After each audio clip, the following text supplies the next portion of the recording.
Porifera. Porifera पोर bearing organism होते हैं।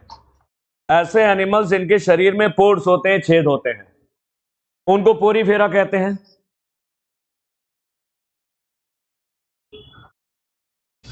कहीं पे जगह है, हम आपको डायग्राम से सिखाते हैं पोरीफेरा। पोरीफेरा हम आपको डायग्राम से सिखाते हैं।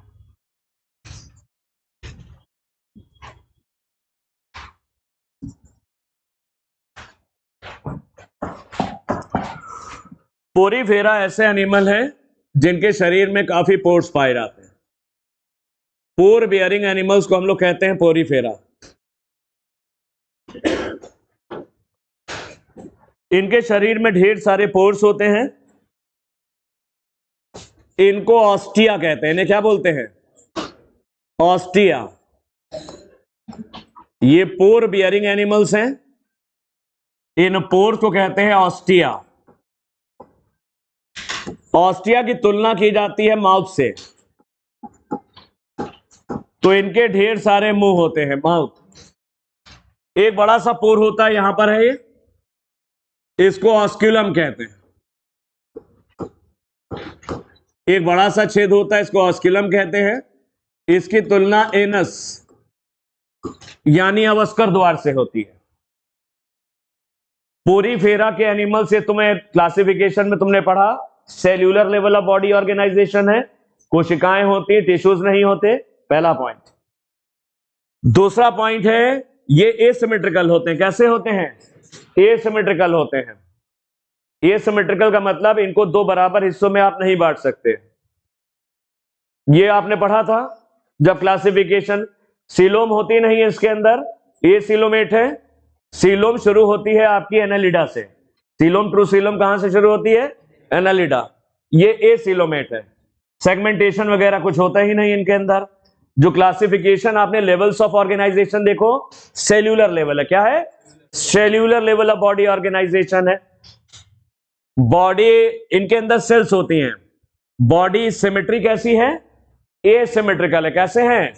एसिमेट्रिकल है। इसमें सीलोम नहीं होती, ना सेगमेंट्स होते हैं, ये सब कुछ होता ही नहीं। अब जरा समझना, इनके शरीर पर बहुत सारे छेद हैं, इसीलिए इनका नाम पड़ गया पोरीफेरा, पोर बियरिंग एनिमल्स। इन छेदों की इनको छेदों को बोलते हैं ऑस्टिया। इसकी तुलना माउथ से करते हैं। और एक बड़ा छेद होता है, इसको ऑस्क्यूलम कहते हैं। इसकी तुलना एनस से करते हैं, अवस्कर द्वार। जब इसके अंदर इसका सेक्शन काट के देखते हैं, जब इन स्पॉन्जेस, पोरीफेरा में स्पॉन्जेस आते हैं, पोरीफेरा में जो एनिमल्स आते हैं उनको क्या बोलते हैं? पोरीफेरा में स्पॉन्जेस आते हैं। ज्यादातर ये मैराइन होते हैं, लेकिन कुछ फ्रेश वाटर में भी होते हैं। फ्रेश वाटर में स्पॉन्जिला होता है, स्पॉन्जिला। ज्यादातर ये समुद्र के खारे पानी में होते हैं, लेकिन एक फ्रेश वाटर में होता है, याद कर लेना। फ्रेश वाटर स्पॉन्ज कौन सा है? फ्रेश वाटर स्पॉन्ज होता है वो स्पॉन्जिला है। ये स्पॉन्जिला है, ये मीठे पानी में होता है। आमतौर पे ज्यादातर स्पॉन्जेस जो होते हैं समुद्र के खारे पानी में होते हैं। सेक्शन काट के देखते हैं इसके अंदर कैसा दिखता है। ये बहुत मन से सीखना, क्योंकि ये एक बार सीख लोगे फिर ज्यादा नहीं सीखना है बार बार।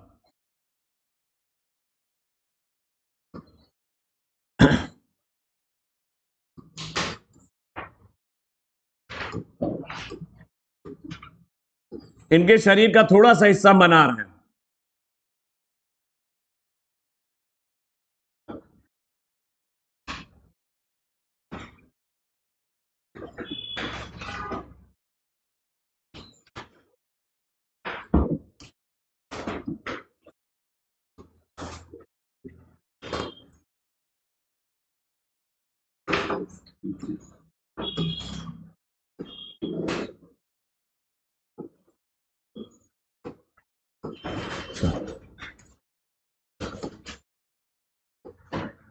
जब इनके शरीर के अंदर हम लोग देखते हैं तो क्या दिखाई पड़ता है, देखो जरा से समझना। इनके शरीर के अंदर एक कैविटी होती है, अंदर एक अंदर गुहा होती है, इसको स्पॉन्जोसील कहते हैं। इनके कैविटी के अंदर, इनके शरीर के अंदर एक कैविटी होती है, इसको स्पॉन्जोसील कहते हैं। स्पॉन्जोसील की दीवार पर कुछ विशेष प्रकार की कोशिकाएं होती हैं। इन विशेष प्रकार की कोशिकाओं को कॉलर सेल, इनको कॉलर सेल या कॉनोसाइट्स कहते हैं। ये जो कॉनोसाइट्स हैं ये स्पॉन्जोसील की दीवार पर भी होती हैं और इनकी कैनाल्स में भी होती हैं। इनके शरीर में ढेर सारी नहरें पाई जाती, कैनाल्स, इनको कहते हैं कैनाल्स। ये स्पॉन्जोसील दो जगह होती हैं, ये कॉनोसाइट या कॉलर सेल, इनमें कॉलर सेल्स होती हैं, जैसे हमारे शर्ट में कॉलर होता है ना, वैसे ही इनमें भी कॉलर होता है। फोटो लेना बना नहीं पाओगे, इतना समय नहीं है, बस सीख लो हमसे, फोटो लेके फोटो ले लेना।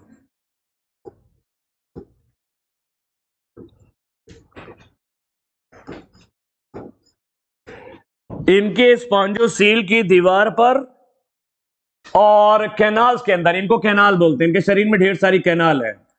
पोरीफेरा की खास बात है, इनमें ढेर सारी कैनाल्स होती हैं, इसे कैनाल सिस्टम बोलते हैं। सारी कैनाल्स मिलकर के बनाती हैं कैनाल सिस्टम। तो पोरीफेरा की सबसे खास बात यही है, कैनाल सिस्टम।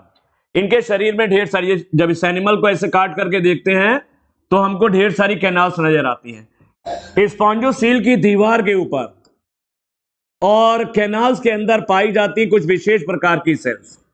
इन विशेष प्रकार की सेल्स को कॉलर सेल्स कहते हैं, या कहते हैं क्वानोसाइट, या क्वानोसाइट्स कहते हैं। इन क्वानोसाइट्स में होते हैं फ्लैजेला। इन क्वानोसाइट्स के अंदर पाए जाते हैं फ्लैजेला, इनमें फ्लैजेला होते हैं। इन क्वानोसाइट्स के अंदर होते हैं फ्लैजेला। तो जब फ्लैजेला बीट करते हैं, तो फ्लैजेला बीट करते हैं तो वाटर और फूड, पानी के साथ भोजन भी अंदर खींचा चला आता है, वाटर के साथ फूड भी अंदर चला आता है। और ये पहले आएगा, ये ऑस्टिया है, ये जो छेद है इसको क्या बोलते हैं, ऑस्टिया। ये फूड अंदर चला जाएगा। दिशा क्या है वाटर और फूड? वाटर और फूड सबसे पहले ऑस्टिया के थ्रू, ऑस्टिया के थ्रू जाएगा कैनाल्स में। ऑस्टिया के थ्रू कहां भोजन पहुंचा? कैनाल्स में पहुंचा, और कैनाल से जाएगा स्पॉन्जोसील में। कैनाल से जाएगा, ये स्पॉन्जोसील है, कैनाल से भोजन पहुंचेगा स्पॉन्जोसील में,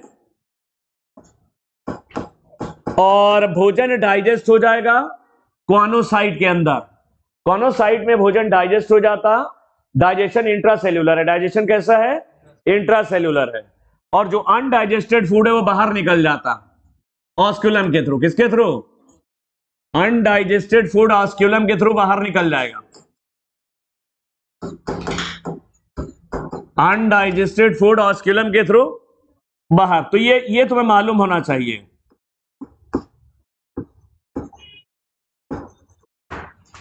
तो वाटर और फूड ऑस्टिया के थ्रू कैनाल्स के अंदर गए, ये कैनाल्स हैं, कैनाल से आया जो भोजन है पानी के साथ स्पॉन्जोसील में, भोजन डाइजेस्ट हो गया क्वानोसाइट्स के अंदर, और जमा हो जाता है, जो भोजन बच जाता है वो जमा हो जाता है अमीबोसाइट्स में। लिखा नहीं है इसके अंदर। क्वानोसाइट्स में भोजन का डाइजेशन होता है, और कुछ दूसरे तरह की सेल्स होती जिन्हें अमीबोसाइट कहते हैं, उनमें भोजन जमा हो जाता है। जो अनडाइजेस्टेड फूड है वो ऑस्कुलम के थ्रू बाहर निकल गया। तो पानी का रास्ता तुम याद रखना, पानी का रास्ता क्या है? पानी पहले ऑस्टिया के थ्रू पहुंचा कैनाल्स में, कैनाल्स के थ्रू स्पॉन्जोसील में, स्पॉन्जोसील से ऑस्कुलम के थ्रू बाहर निकल गया। इसे बोलते हैं कैनाल सिस्टम। किसमें पाया जाता है कैनाल सिस्टम? पोरीफेरा में, यानी स्पॉन्जेस में। पोरीफेरा यानी स्पॉन्जेस में। अब ध्यान देना, ये कॉनोसाइट तुम्हें कहां नजर आ रही है? स्पॉन्जोसील की दीवार पर भी हैं, और रेडियल और कैनाल की दीवार पर भी, और कैनाल की दीवार पर भी। इनको रेडियल कैनाल्स कहते हैं। खैर, ये कॉनोसाइट, ये कॉलर सेल विशेष होती हैं, ये स्पॉन्जोसील की दीवार पर भी हैं और रेडियल और कैनाल्स के अंदर भी हैं। जब इनके फ्लैजेला बीट करते हैं, वाटर करंट पैदा हो जाती है, भंवर पानी भोजन के साथ ऑस्टिया के थ्रू आता है कैनाल में, कैनाल से स्पॉन्जोसील में, स्पॉन्जोसील से ऑस्कुलम के थ्रू बाहर चला जाता है। इसका फोटो ले लो।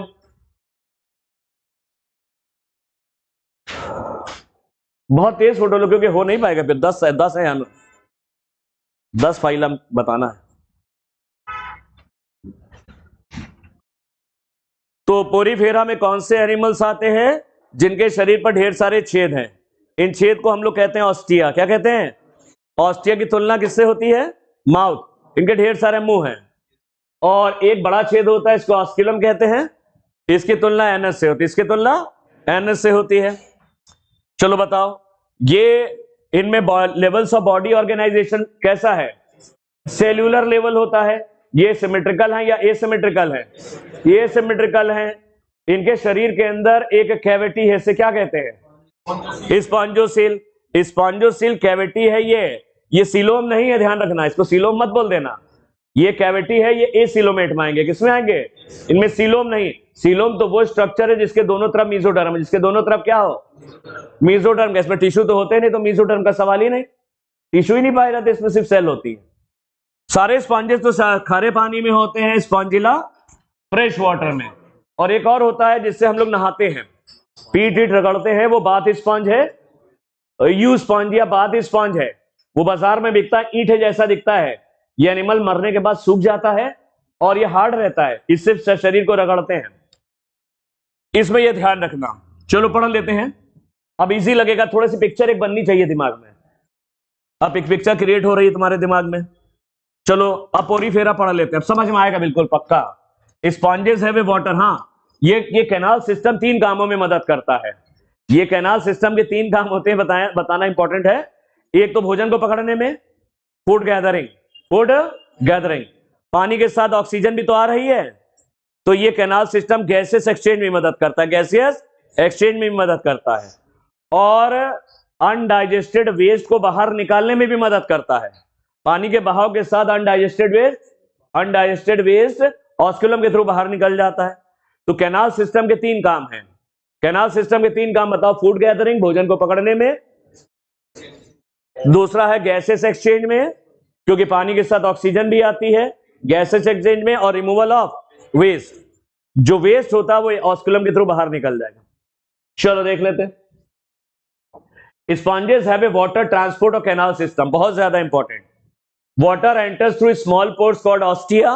वाटर छोटे छेदों के जरिए, ऑस्टिया के जरिए अंदर आता है into a central cavity called spongocoel. Ostia के जरिए पानी स्पॉन्जोसील में आता है।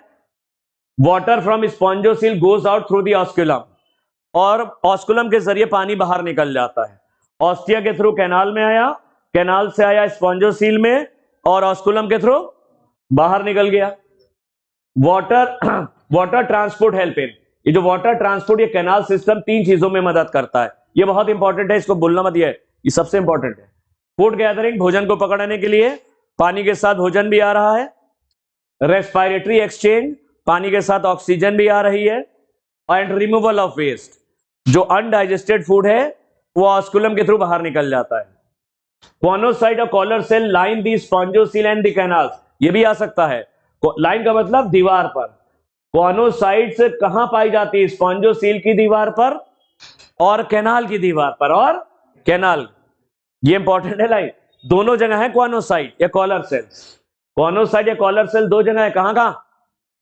स्पॉन्जोसील की दीवार पे और कैनाल की दीवार पे। डाइजेशन इंट्रासेल्यूलर कॉनोसाइट के अंदर होता है। हाँ, एक चीज और ध्यान रखना, स्पॉन्जेस के अंदर स्केलेटन भी होता है। या तो ये स्पिक्यूल्स का बना होता है, कांटों का, स्पिक्यूल्स कहते हैं कांटे, जैसे मछली में कांटे होते हैं। या तो इनका स्केलेटन स्पिक्यूल्स का बना या स्पॉन्जिन फाइबर, धागों का, दोनों एक साथ कभी नहीं होता। या तो स्पिक्यूल का बना होगा या स्पॉन्जिन फाइबर। जो पोरीफेरा का क्लासिफिकेशन स्पिक्यूल्स के आधार पर भी किया गया है। पोरीफेरा का क्लासिफिकेशन स्पिक्यूल्स के आधार पर किया जाता है। अलग अलग तरह के कांटे होते हैं इनके शरीर में, इसके हिसाब से इनका वर्गीकरण किया गया है स्पिक्यूल्स के आधार पे। गाइड में 1-2 सवाल मैंने देखे इसके, तो बता दे रहा हूं। स्केलेटन या तो स्पिक्यूल्स का बना होगा कांटों से, या स्पॉन्जिन फाइबर्स यानी धागों से। अब स्पॉन्जेस बाइसेक्सुअल होते हैं, मेल और फीमेल अलग अलग नहीं होता। जो लोअर एनिमल्स हैं वो ज्यादातर बाइसेक्सुअल ही हैं। प्लेटीहेल्मिन्थीस तक तुम्हें बाइसेक्सुअल मिलेंगे। प्लेटीहेल्मिन्थीस तक ज्यादातर कैसे मिलेंगे? बाइसेक्सुअल ही मिलेंगे। मेल और फीमेल अलग अलग नहीं होगा, सेक्सेस सेपरेट नहीं होंगे। Eggs and sperms are produced by the same individual, यानी एक ही इंडिविजुअल एग बनाएगा यानी फीमेल गैमीट, और एक ही इंडिविजुअल स्पर्म बनाएगा यानी मेल गैमीट। 2 अलग अलग इंडिविजुअल नहीं होते। ये सेक्सुअल रिप्रोडक्शन फ्रैगमेंटेशन से होता है, और सेक्सुअल रिप्रोडक्शन में गैमीट्स बनते हैं। यही कॉनोसाइट गैमीट्स भी बना सकती हैं। कॉनोसाइट डाइजेशन में भी हेल्प करती हैं और गैमीट्स में बदल जाती हैं। ये मेल और फीमेल गैमीट में बदल सकती हैं। फर्टिलाइजेशन इंटरनल होता है, इंटरनल अंडरलाइन कर लेना, और डेवलपमेंट इनडायरेक्ट है। फर्टिलाइजेशन इंटरनल है, इंपॉर्टेंट है, और फॉर डेवलपमेंट इनडायरेक्ट है। इनडायरेक्ट का मतलब लार्वा बनेगा, लार्वा बनेगा और लार्वा की शक्ल सूरत एडल्ट से अलग होगी, इसको इनडायरेक्ट बोलते हैं।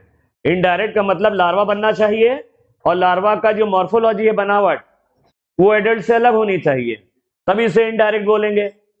इनडायरेक्ट का मतलब हो गया having a larval stage.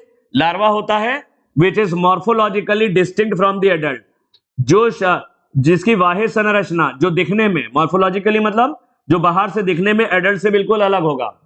Larva बने और एडल्ट से देखने में बिल्कुल अलग हो तो उसे इनडायरेक्ट बोलते हैं। इसे क्या बोलते हैं? तो इसमें इनडायरेक्ट है। इसके अंतर्गत आते हैं साइकॉन यानी स्काइफा, स्पॉन्जिला हमने बताया फ्रेश वाटर स्पॉन्ज है, बाकी मैराइन होते हैं, ये फ्रेश वाटर में है, मीठे पानी में होता है। कोई मीठे पानी का स्पॉन्ज का नाम बताओ? स्पॉन्जिला। और जिससे नहाते हो यू स्पॉन्जिया, पीठ रगड़ते हम लोग इसी से, यू स्पॉन्जिया यानी बाथ स्पॉन्ज। चलो याद करते हैं। पोरीफेरा का नाम पोरीफेरा क्यों पड़ा?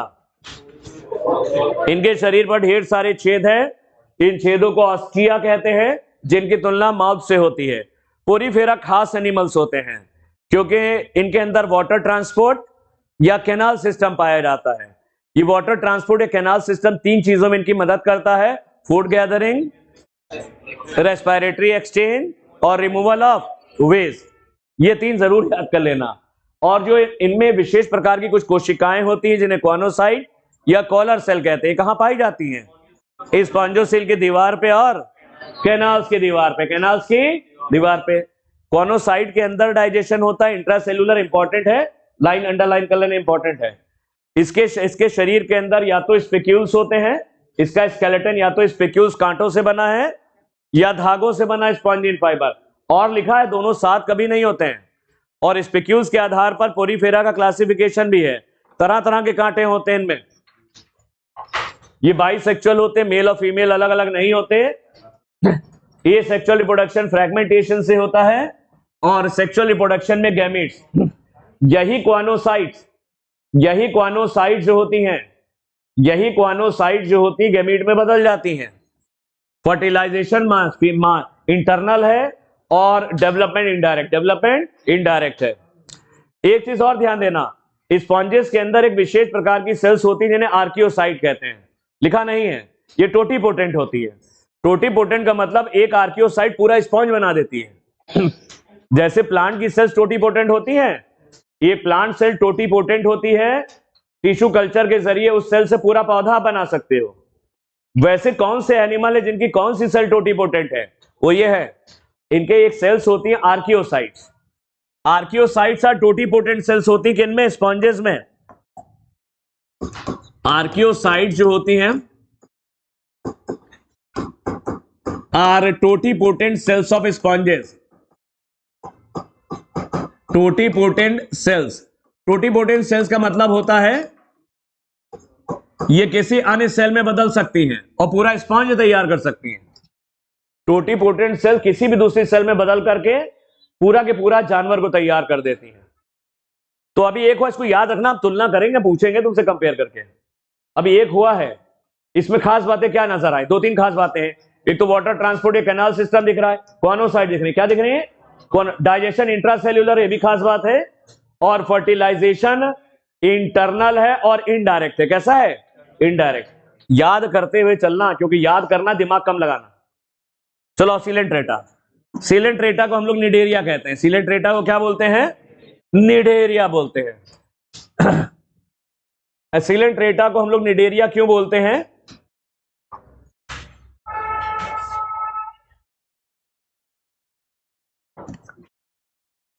थोड़ा सा डायग्राम इनका भी बनाते हैं। सीलेंट्रेटा का नाम निडेरिया क्यों पड़ा? सीलेंट्रेटा का नाम है, एक एनिमल दिमाग में ले आया करो बस। सीलेंट्रेटा का एनिमल सी एनिमोन है, हाइड्रा है, ऑरेलिया है और ओबीलिया है। तुम एक को दिमाग में ले आओ, किसी को हाइड्रा ले सोच लो। हाइड्रा इसी है। हाइड्रा और सी एनिमोन एक जैसे हैं। तो एक एनिमल को ध्यान करते हुए तुम पूरा पूरा फाइलम याद करना, तब अच्छे से याद होगा। जैसे पोरीफेरा में तुमने स्पॉन्जेस में तुमने याद कर ली, स्पॉन्जेस है, दिमाग में आगे पिक्चर बन गई, पिक्चर बनेगी तो अच्छा कर पाओगे, जल्दी कर पाओगे। तो सिलेंट्रेटा में मान लो हाइड्रा है, हाइड्रा भी है इसके अंदर, और इसके अंदर सी एनिमोन। सी एनिमोन चूंकि एनसीईआरटी ने दे रखा है, वो भी बिल्कुल हाइड्रा जैसा ही होता है। इसमें एक ही ओपनिंग होती है, इनके शरीर में एक ही ओपनिंग है। इनका शरीर बेलनाकार होता है, सिलेंड्रिकल, और बाहर निकलने के लिए एक ही ओपनिंग है, से हाइपोस्टोम कहते हैं। क्या बोलते हैं? हाइपोस्टोम। जिस मुंह से खाता उसी मुंह से निकालता भी है, मतलब इसी से खाता भी इसी से निकालता भी है। इनके शरीर में भी एक कैविटी होती है, इनके शरीर में भी एक कैविटी होती है, ये कहलाती है गैस्ट्रोवेस्कुलर कैविटी, इसको बोलते हैं। इनके शरीर में कैविटी होती है, इस कैविटी को कहते हैं गैस्ट्रोवेस्कुलर कैविटी। Gastrovascular cavity. वहां पे स्पॉन्जोसील थी, यहां क्या है? इनके शरीर में गैस्ट्रोवेस्कुलर कैविटी। क्या है? Gastrovascular cavity. गैस्ट्रोवेस्कुलर कैविटी पाई जाती है। इनके शरीर में टेंटेकल्स भी होते हैं। क्या होते हैं?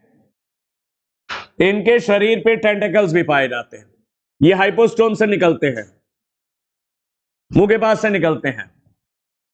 इनमें इनका नाम निडेरिया पड़ा है। सिलेंट्रेटा को निडेरिया कहते हैं, सिलेंट्रेटा को निडेरिया भी कहते हैं, फाइलम निडेरिया। निडेरिया नाम जो पड़ा है वो नीडोब्लास्ट की वजह से पड़ा है। इनमें कुछ विशेष प्रकार की सेल्स होती हैं जिन्हें नीडोब्लास्ट कहते हैं। इन नीडोब्लास्ट के अंदर एक कैप्सूल होता है, इन नीडोब्लास्ट के अंदर एक कैप्सूल होता है जिसे निमेटोसिस्ट कहते हैं, निमेटोसिस्ट कहते हैं। इसमें ये चुभने वाला कैप्सूल होता है और इसके अंदर जहर होता है, इसके अंदर जहर होता है। फिर से देखो, बिल्कुल सीखोगे। तुम्हें निडेरिया का नाम आए तो एनिमोन का याद कर लेना, एनिमोन, सी एनिमोन या हाइड्रा। अब जरा देखो, इनका नाम निडेरिया क्यों पड़ा? सिलेंट्रेटा को निडेरिया क्यों कहते हैं? क्योंकि इनके पास विशेष प्रकार की सेल्स हैं और उन सेल्स को नीडोब्लास्ट कहते हैं। क्या बोलते हैं? नीडोब्लास्ट कहते हैं। ये नीडोब्लास्ट कहां कहां हो सकती हैं? ये नीडोब्लास्ट टेंटेकल्स पे होती है। कहां होती हैं? नीडोब्लास्ट टेंटेकल्स पर होती है, और बॉडी सरफेस पर भी होती है। और कहां होती है? बॉडी सरफेस पर भी होती है।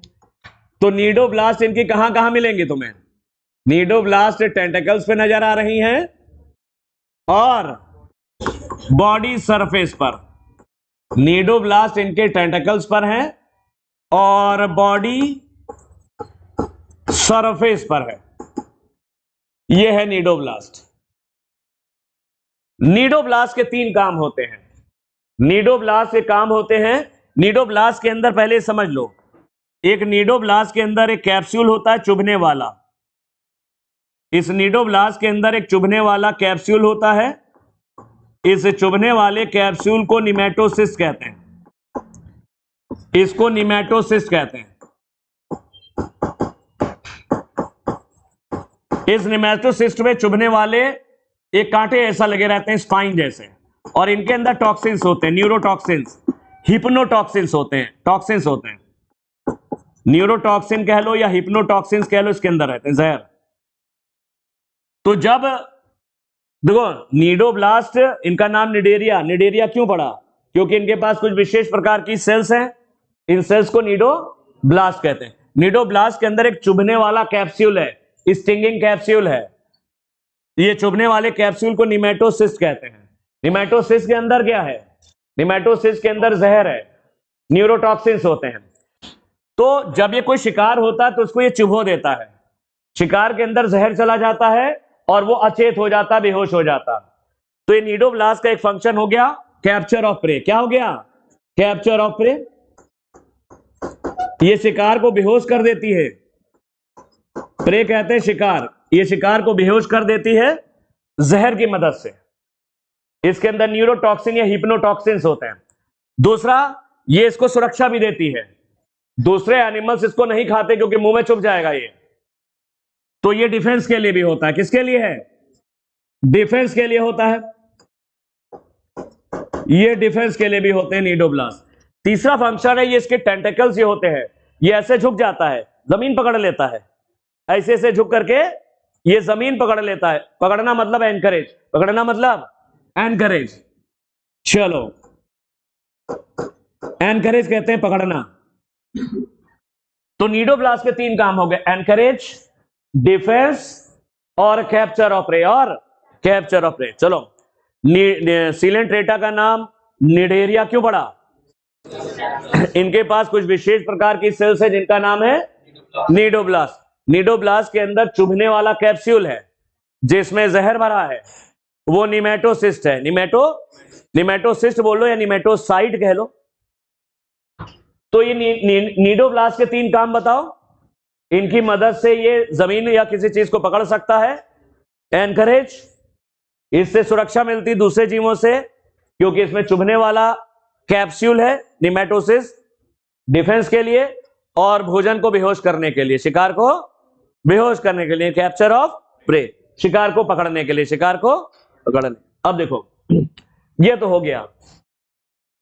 अब आता है नालायक, अंदर जो कैविटी है इसको क्या बोलते हैं? अंदर जो कैविटी, इधर ध्यान दो, उसको गैस्ट्रोवेस्कुलर कैविटी बोलते हैं। और एक ही ओपनिंग है जिससे हाइपोस्टोम, जो माउथ और एनस दोनों का काम करती है, माउथ और एनस दोनों का काम करती है। अब देखो, सीलेंट्रेटा टीनोफोरा में tissue level of body organisation है। क्या है? टिश्यू लेवल ऑफ, पिछले लेक्चर से याद कर लेना, मैंने कहा था पढ़ के आना।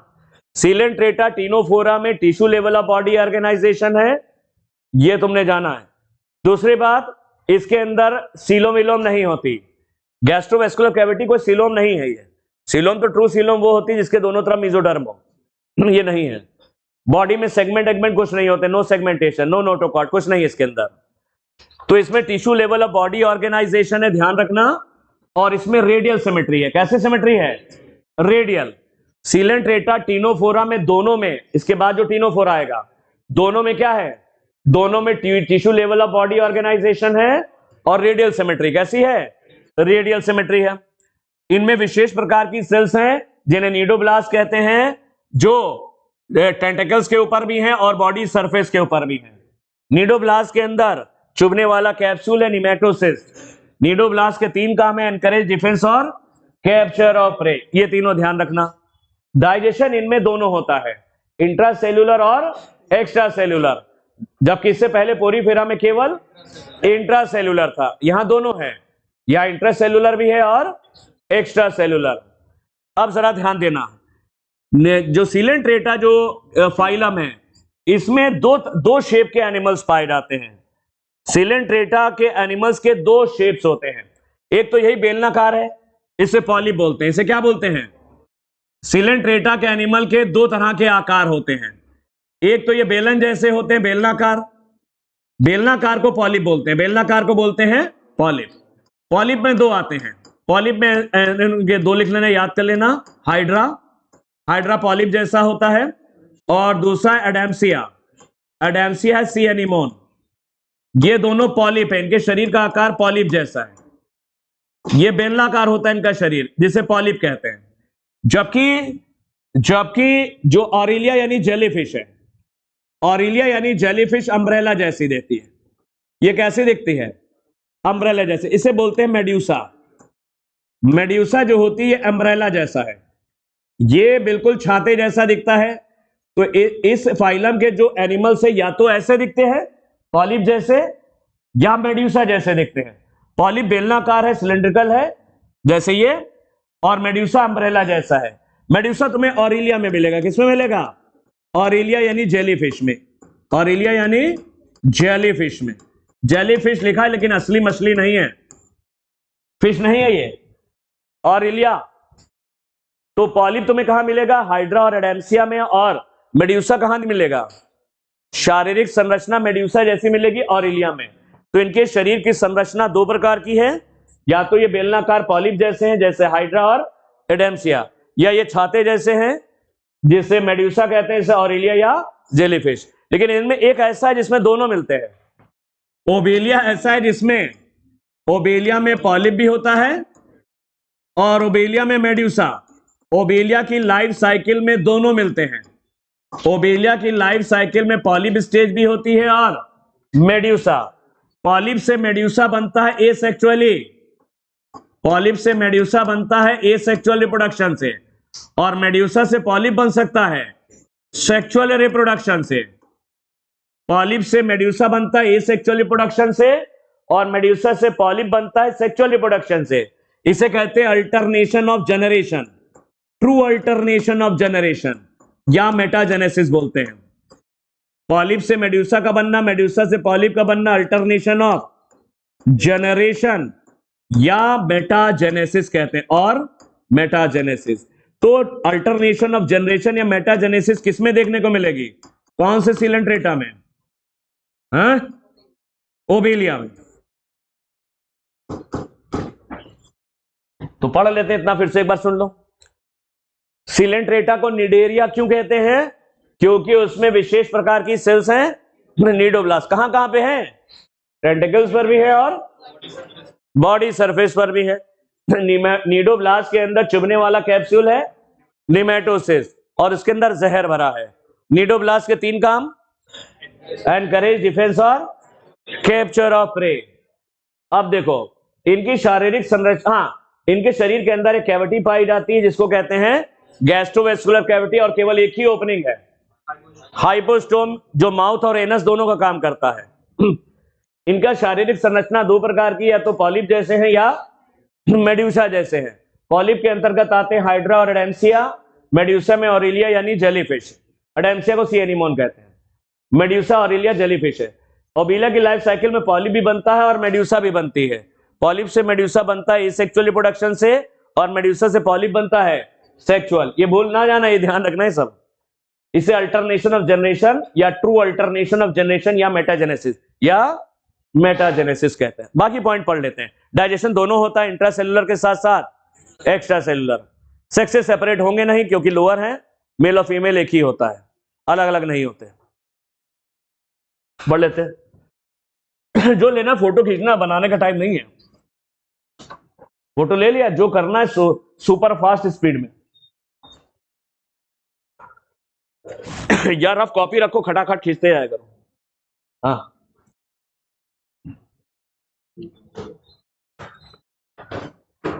क्योंकि हम इसको धीमे नहीं कर सकते, क्योंकि हमारे पास 2 ही महीने हैं सिर्फ। सीलेंट्रेटा, नेम निडेरिया, सीलेंट्रेटा को निडेरिया भी कहते हैं। Name Cnidaria is derived from cnidoblast और नीडोसाइट। नाम निडेरिया नीडोब्लास्ट या नीडोसाइट्स की वजह से पड़ा है।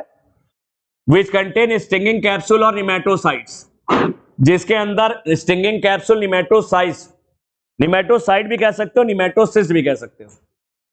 निमेटोसाइट को निमेटोसिस्ट भी कह सकते हो। तो इनका नाम निडेरिया क्यों पड़ा? क्योंकि इनके पास विशेष प्रकार की कोशिकाएं हैं। क्या नाम है? नीडोब्लास्ट। नीडोब्लास्ट के अंदर चुभने वाला कैप्सूल है। स्टिंगिंग का मतलब चुभने वाला कैप्सूल है, जिसे बोलेंगे निमेटोसिस्ट या निमेटोसाइट। ये कहां मौजूद है नीडोब्लास्ट? टेंटिकल्स पर भी हैं और बॉडी पर भी हैं। ये टेंटिकल्स पर भी होती हैं और बॉडी पर भी होते हैं नीडोब्लास्ट। नीडोब्लास्ट 3 काम है, हमने लिखवाया अभी तुम्हें, एनकरेज, डिफेंस और कैप्चर ऑफ प्रे। ये किसी चीज को पकड़ने के लिए, एनकरेज के लिए, डिफेंस अपनी सुरक्षा के लिए, और कैप्चर ऑफ प्रे शिकार को पकड़ने के लिए।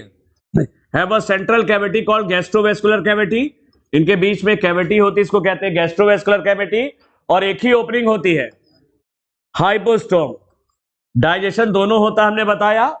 डाइजेशन एक्स्ट्रा सेलुलर के साथ साथ इंट्रा सेलुलर भी होता है। कुछ निडेरियन जैसे कोरल, ये अलग से याद कर लेना, अलग से पॉइंट है, कोरल इन्हीं में ही आते हैं। कुछ निडेरियंस जो होते हैं जिन्हें कोरल्स कहते हैं, इनके पास स्केलेटन होता है जो कैल्शियम कार्बोनेट से बना है। कोरल्स का स्केलेटन भी होता है। कुछ निडेरियन जैसे कोरल्स होते हैं, इनके पास स्केलेटन भी होता है, और ये कैल्शियम कार्बोनेट का बना है। निडेरियन की लाइफ साइकिल में निडेरियंस की दो शारीरिक संरचनाएं होती हैं।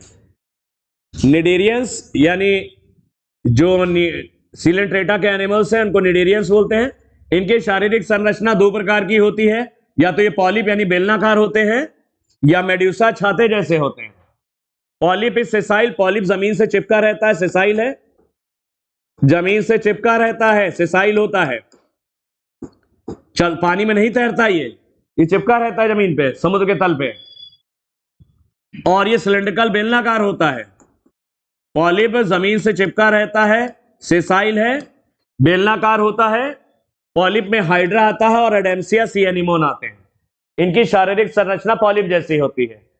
मेड्यूसा अम्ब्रेला शेप्ड होते हैं, जो फ्री स्विमिंग होता है, ये पानी में तैरता रहता है, ये छाते जैसा होता है। अम्ब्रेला मेड्यूसा छाते जैसा होता है, पानी में फ्रीली तैरता रहता है।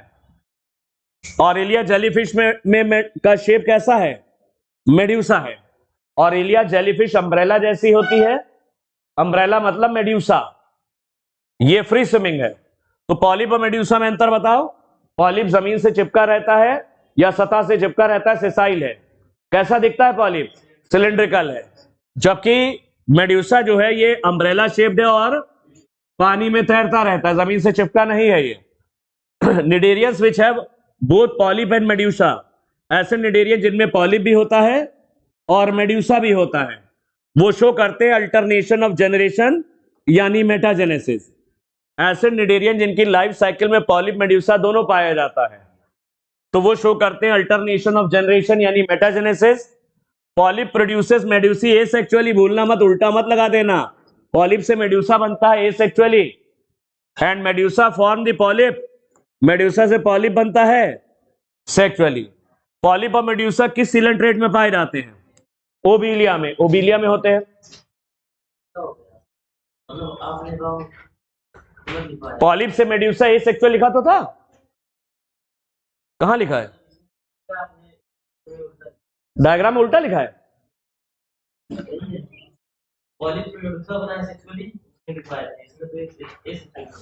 पॉलिप से मेड्यूसा एसेक्सुअल लिखा था हमने, ऐसे पॉलिप लिखा था और इधर मेड्यूसा लिखा था, इसे एसेक्सुअल लिखा था ऊपर, याद आया नहीं आया? फिर ना कहना माइकल दारू पी के दंगा करता है। अरे पॉलिप से मेड्यूसा एसेक्सुअल ही तो बनाया था हमने, और मेड्यूसा से पॉलिप सेक्सुअल, कोई बात नहीं, कहने कहा क्या कह सकते। नो वन इज परफेक्ट, कोई दुनिया में परफेक्ट थोड़ी ना। निडेरियंस में पॉलिप्स और पॉलिप से मेड्यूसा बनता है, फिर से याद कर लो ना, लाइक एसेक्सुअल और मेड्यूसा से पॉलिप सेक्सुअल। एग्जांपल इसके याद कर लो। फाइसेलिया है पोर्टुगीज मैन ऑफ वॉर, इसका नाम क्यों पड़ा है ऐसे, तुम नेट पे जाके सर्च करना, बड़ी मजेदार कहानी है। फाइसेलिया को कहते हैं पोर्टुगीज मैन ऑफ वॉर, ये सिलेंट्रेटा का एनिमल है, नीट 2021 में आया। एडेंसिया सी एनीमोन है। पेन्ना ट्यूला सी पेन, ये पेन जैसा दिखता है, इसको सी पेन कहते हैं। गॉर्गोनिया पंखे जैसा दिखता है, इसे सी फैन कहते हैं। और मियंडराइना ब्रेन कोरल है, और कोरल का जो स्केलेटन है वो कैल्शियम कार्बोनेट का बना होता है, तो हार्ड होता है ये मियंडराइना ब्रेन कोरल। तो Physalia Portuguese man of war, Adamsia sea anemone, Pennatula sea pen, Gorgonia sea fan, Meandrina brain coral, ये याद कर लो। चलो, सिलेंट्रेटा के पास कौन सी विशेष प्रकार की सेल्स हैं? नीडोब्लास्ट। ये नीडोब्लास्ट कहां कहां नजर आ रही हैं? टेंटिकल्स के ऊपर भी हैं और बॉडी सरफेस के ऊपर भी है।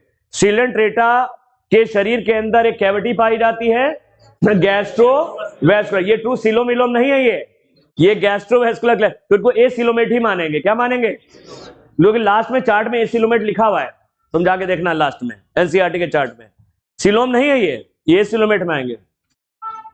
अब बताओ, ये जो नीडोब्लास्ट होती है, इसके अंदर एक चुभने वाला कैप्सूल है, निमेटोसाइट या निमेटोसिस्ट कहते हैं। नीडोब्लास्ट के 3 काम बता दो जल्दी से। एनकरेज, डिफेंस और कैप्चर ऑफ प्रे। ये बहुत इंपॉर्टेंट। इस कैनाल सिस्टम यानी वाटर ट्रांसपोर्ट के 3 काम क्या थे? फूड गैदरिंग, रेस्पिरेटरी एक्सचेंज और कैप्चर ऑफ प्रे और capture of removal of waste. Removal of waste ना, वाटर ट्रांसपोर्ट एक कैनाल सिस्टम में फूड गैदरिंग, रेस्पिरेटरी एक्सचेंज और रिमूवल ऑफ वेस्ट। नीडोब्लास्ट के 3 काम, एनकरेज, डिफेंस और कैप्चर ऑफ प्रे और कैप्चर ऑफ प्रे। कंपेयर करके याद करना। एक एनिमल जैसे उसका याद रखना, पोरीफेरा में स्पॉन्जेस दिमाग में रखना। इसमें सी एनिमोन को दिमाग में रखो या हाइड्रा को दिमाग में रखो तो याद आने लगेगा। चलो तीसरे आते हैं, ये थोड़े बड़े थे, अब थोड़ा से छोटे फाइलम है।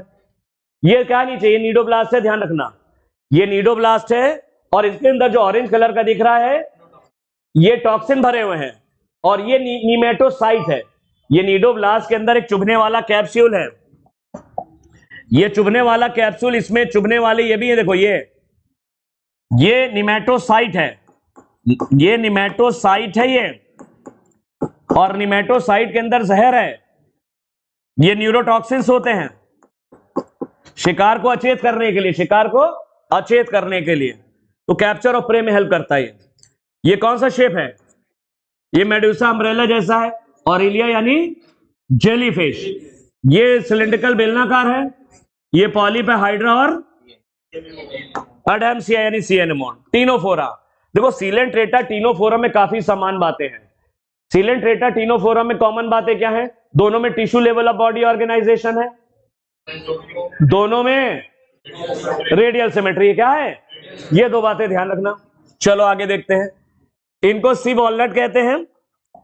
टीनोफोरा के एनिमल सी वॉलनट, ये अखरोट जैसे दिखते हैं, ये अखरोट जैसे दिखते हैं, और इनके शरीर पर 8 कुंभ प्लेट्स पाई जाती हैं। क्या होती हैं, सीलिएटेड कुंभ प्लेट्स होती हैं। इनके जो है 8 होंगे, हम 8 नहीं बना रहे। ये वॉलनट यानी अखरोट जैसे दिखते हैं, हम भगा देंगे। हम रिवीजन क्लासेस में मेरा डिस्टर्बेंस होगा तो क्लास डिस्टर्ब होती है।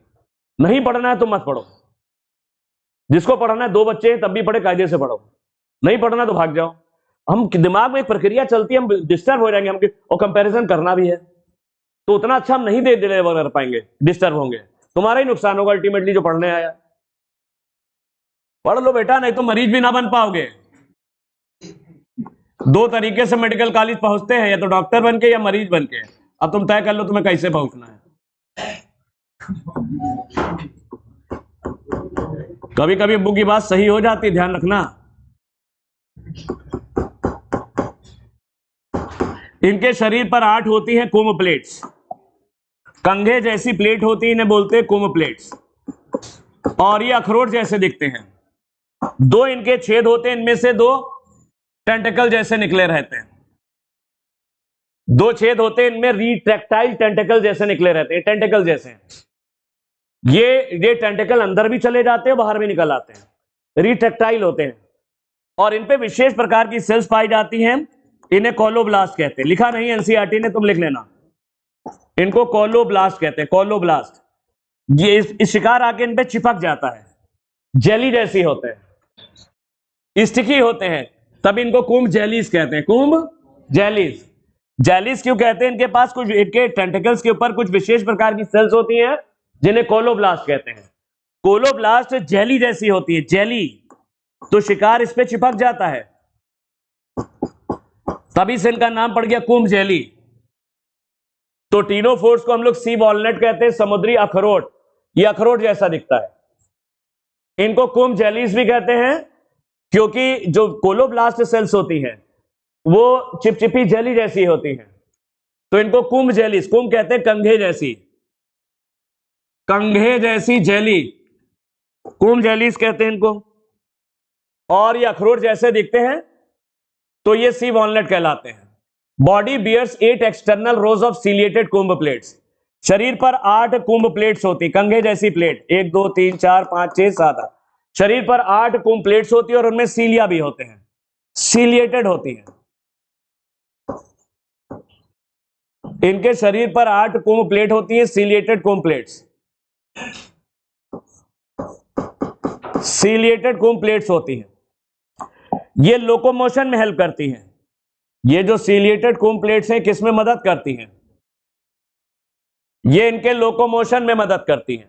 तो ये आ सकता है, इंपॉर्टेंट है, ये कहीं नहीं मिलेगा, कुंभ प्लेट्स इन्हीं में ही होती है, एक्सटर्नल होती, 8 एक्सटर्नल रोज ऑफ सीलिएटेड, इनमें सीलिया भी होते हैं, सीलिएटेड कुंभ प्लेट्स होती हैं।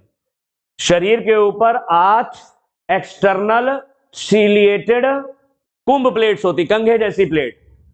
इनमें जो सीलिया होते हैं जो हेल्प करते हैं किसमें, लोकोमोशन में, चलने में, इनके तैरने में। डाइजेशन बिल्कुल ये सिलेंट्रेटा जैसे ही होते हैं, डाइजेशन दोनों होगा एक्स्ट्रा सेलुलर और इंट्रा सेलुलर, बिल्कुल सिलेंट्रेटा जैसा। इनमें कुछ ऐसे जिनमें से लाइट निकलती है, जुगनू की तरह रोशनी भी छोड़ते हैं। इनमें से कुछ ऐसे हैं जो जुगनू की तरह रोशनी भी छोड़ते हैं, यानी इनमें बायोल्यूमिनेसेंस होता है। इनके शरीर से प्रकाश निकलता है जुगनू की तरह, इनके शरीर से प्रकाश निकलता है जुगनू की तरह, प्रॉपर्टी टू एमिट लाइट। तो इनमें बायोल्यूमिनेसेंस देखने को मिलती है, ये जुगनू की तरह चमकते हैं। बाइसेक्सुअल हर्माफ्रोडाइट होंगे अभी तक जितने भी हैं, पोरीफेरा हो, सिलेंट्रेटा हो, चाहे टीनोफोरा हो, तो सभी बाइसेक्सुअल हैं। मेल और फीमेल अलग अलग नहीं होते। बाइसेक्सुअल को हर्माफ्रोडाइट कहते हैं। मेल और फीमेल अलग अलग नहीं मिलेंगे, इनमें केवल ये सेक्सुअल रिप्रोडक्शन होता है, ये इंपॉर्टेंट है। सेक्सुअल रिप्रोडक्शन इकाइनोडर्मेटा में और इनमें दोनों में मिलेगा, केवल सेक्सुअल, केवल सेक्सुअल। इकाइनोडर्मेटा में भी सेक्सुअल, ओनली सेक्सुअल है। तो इनमें केवल सेक्सुअल रिप्रोडक्शन ही पाया जाता है।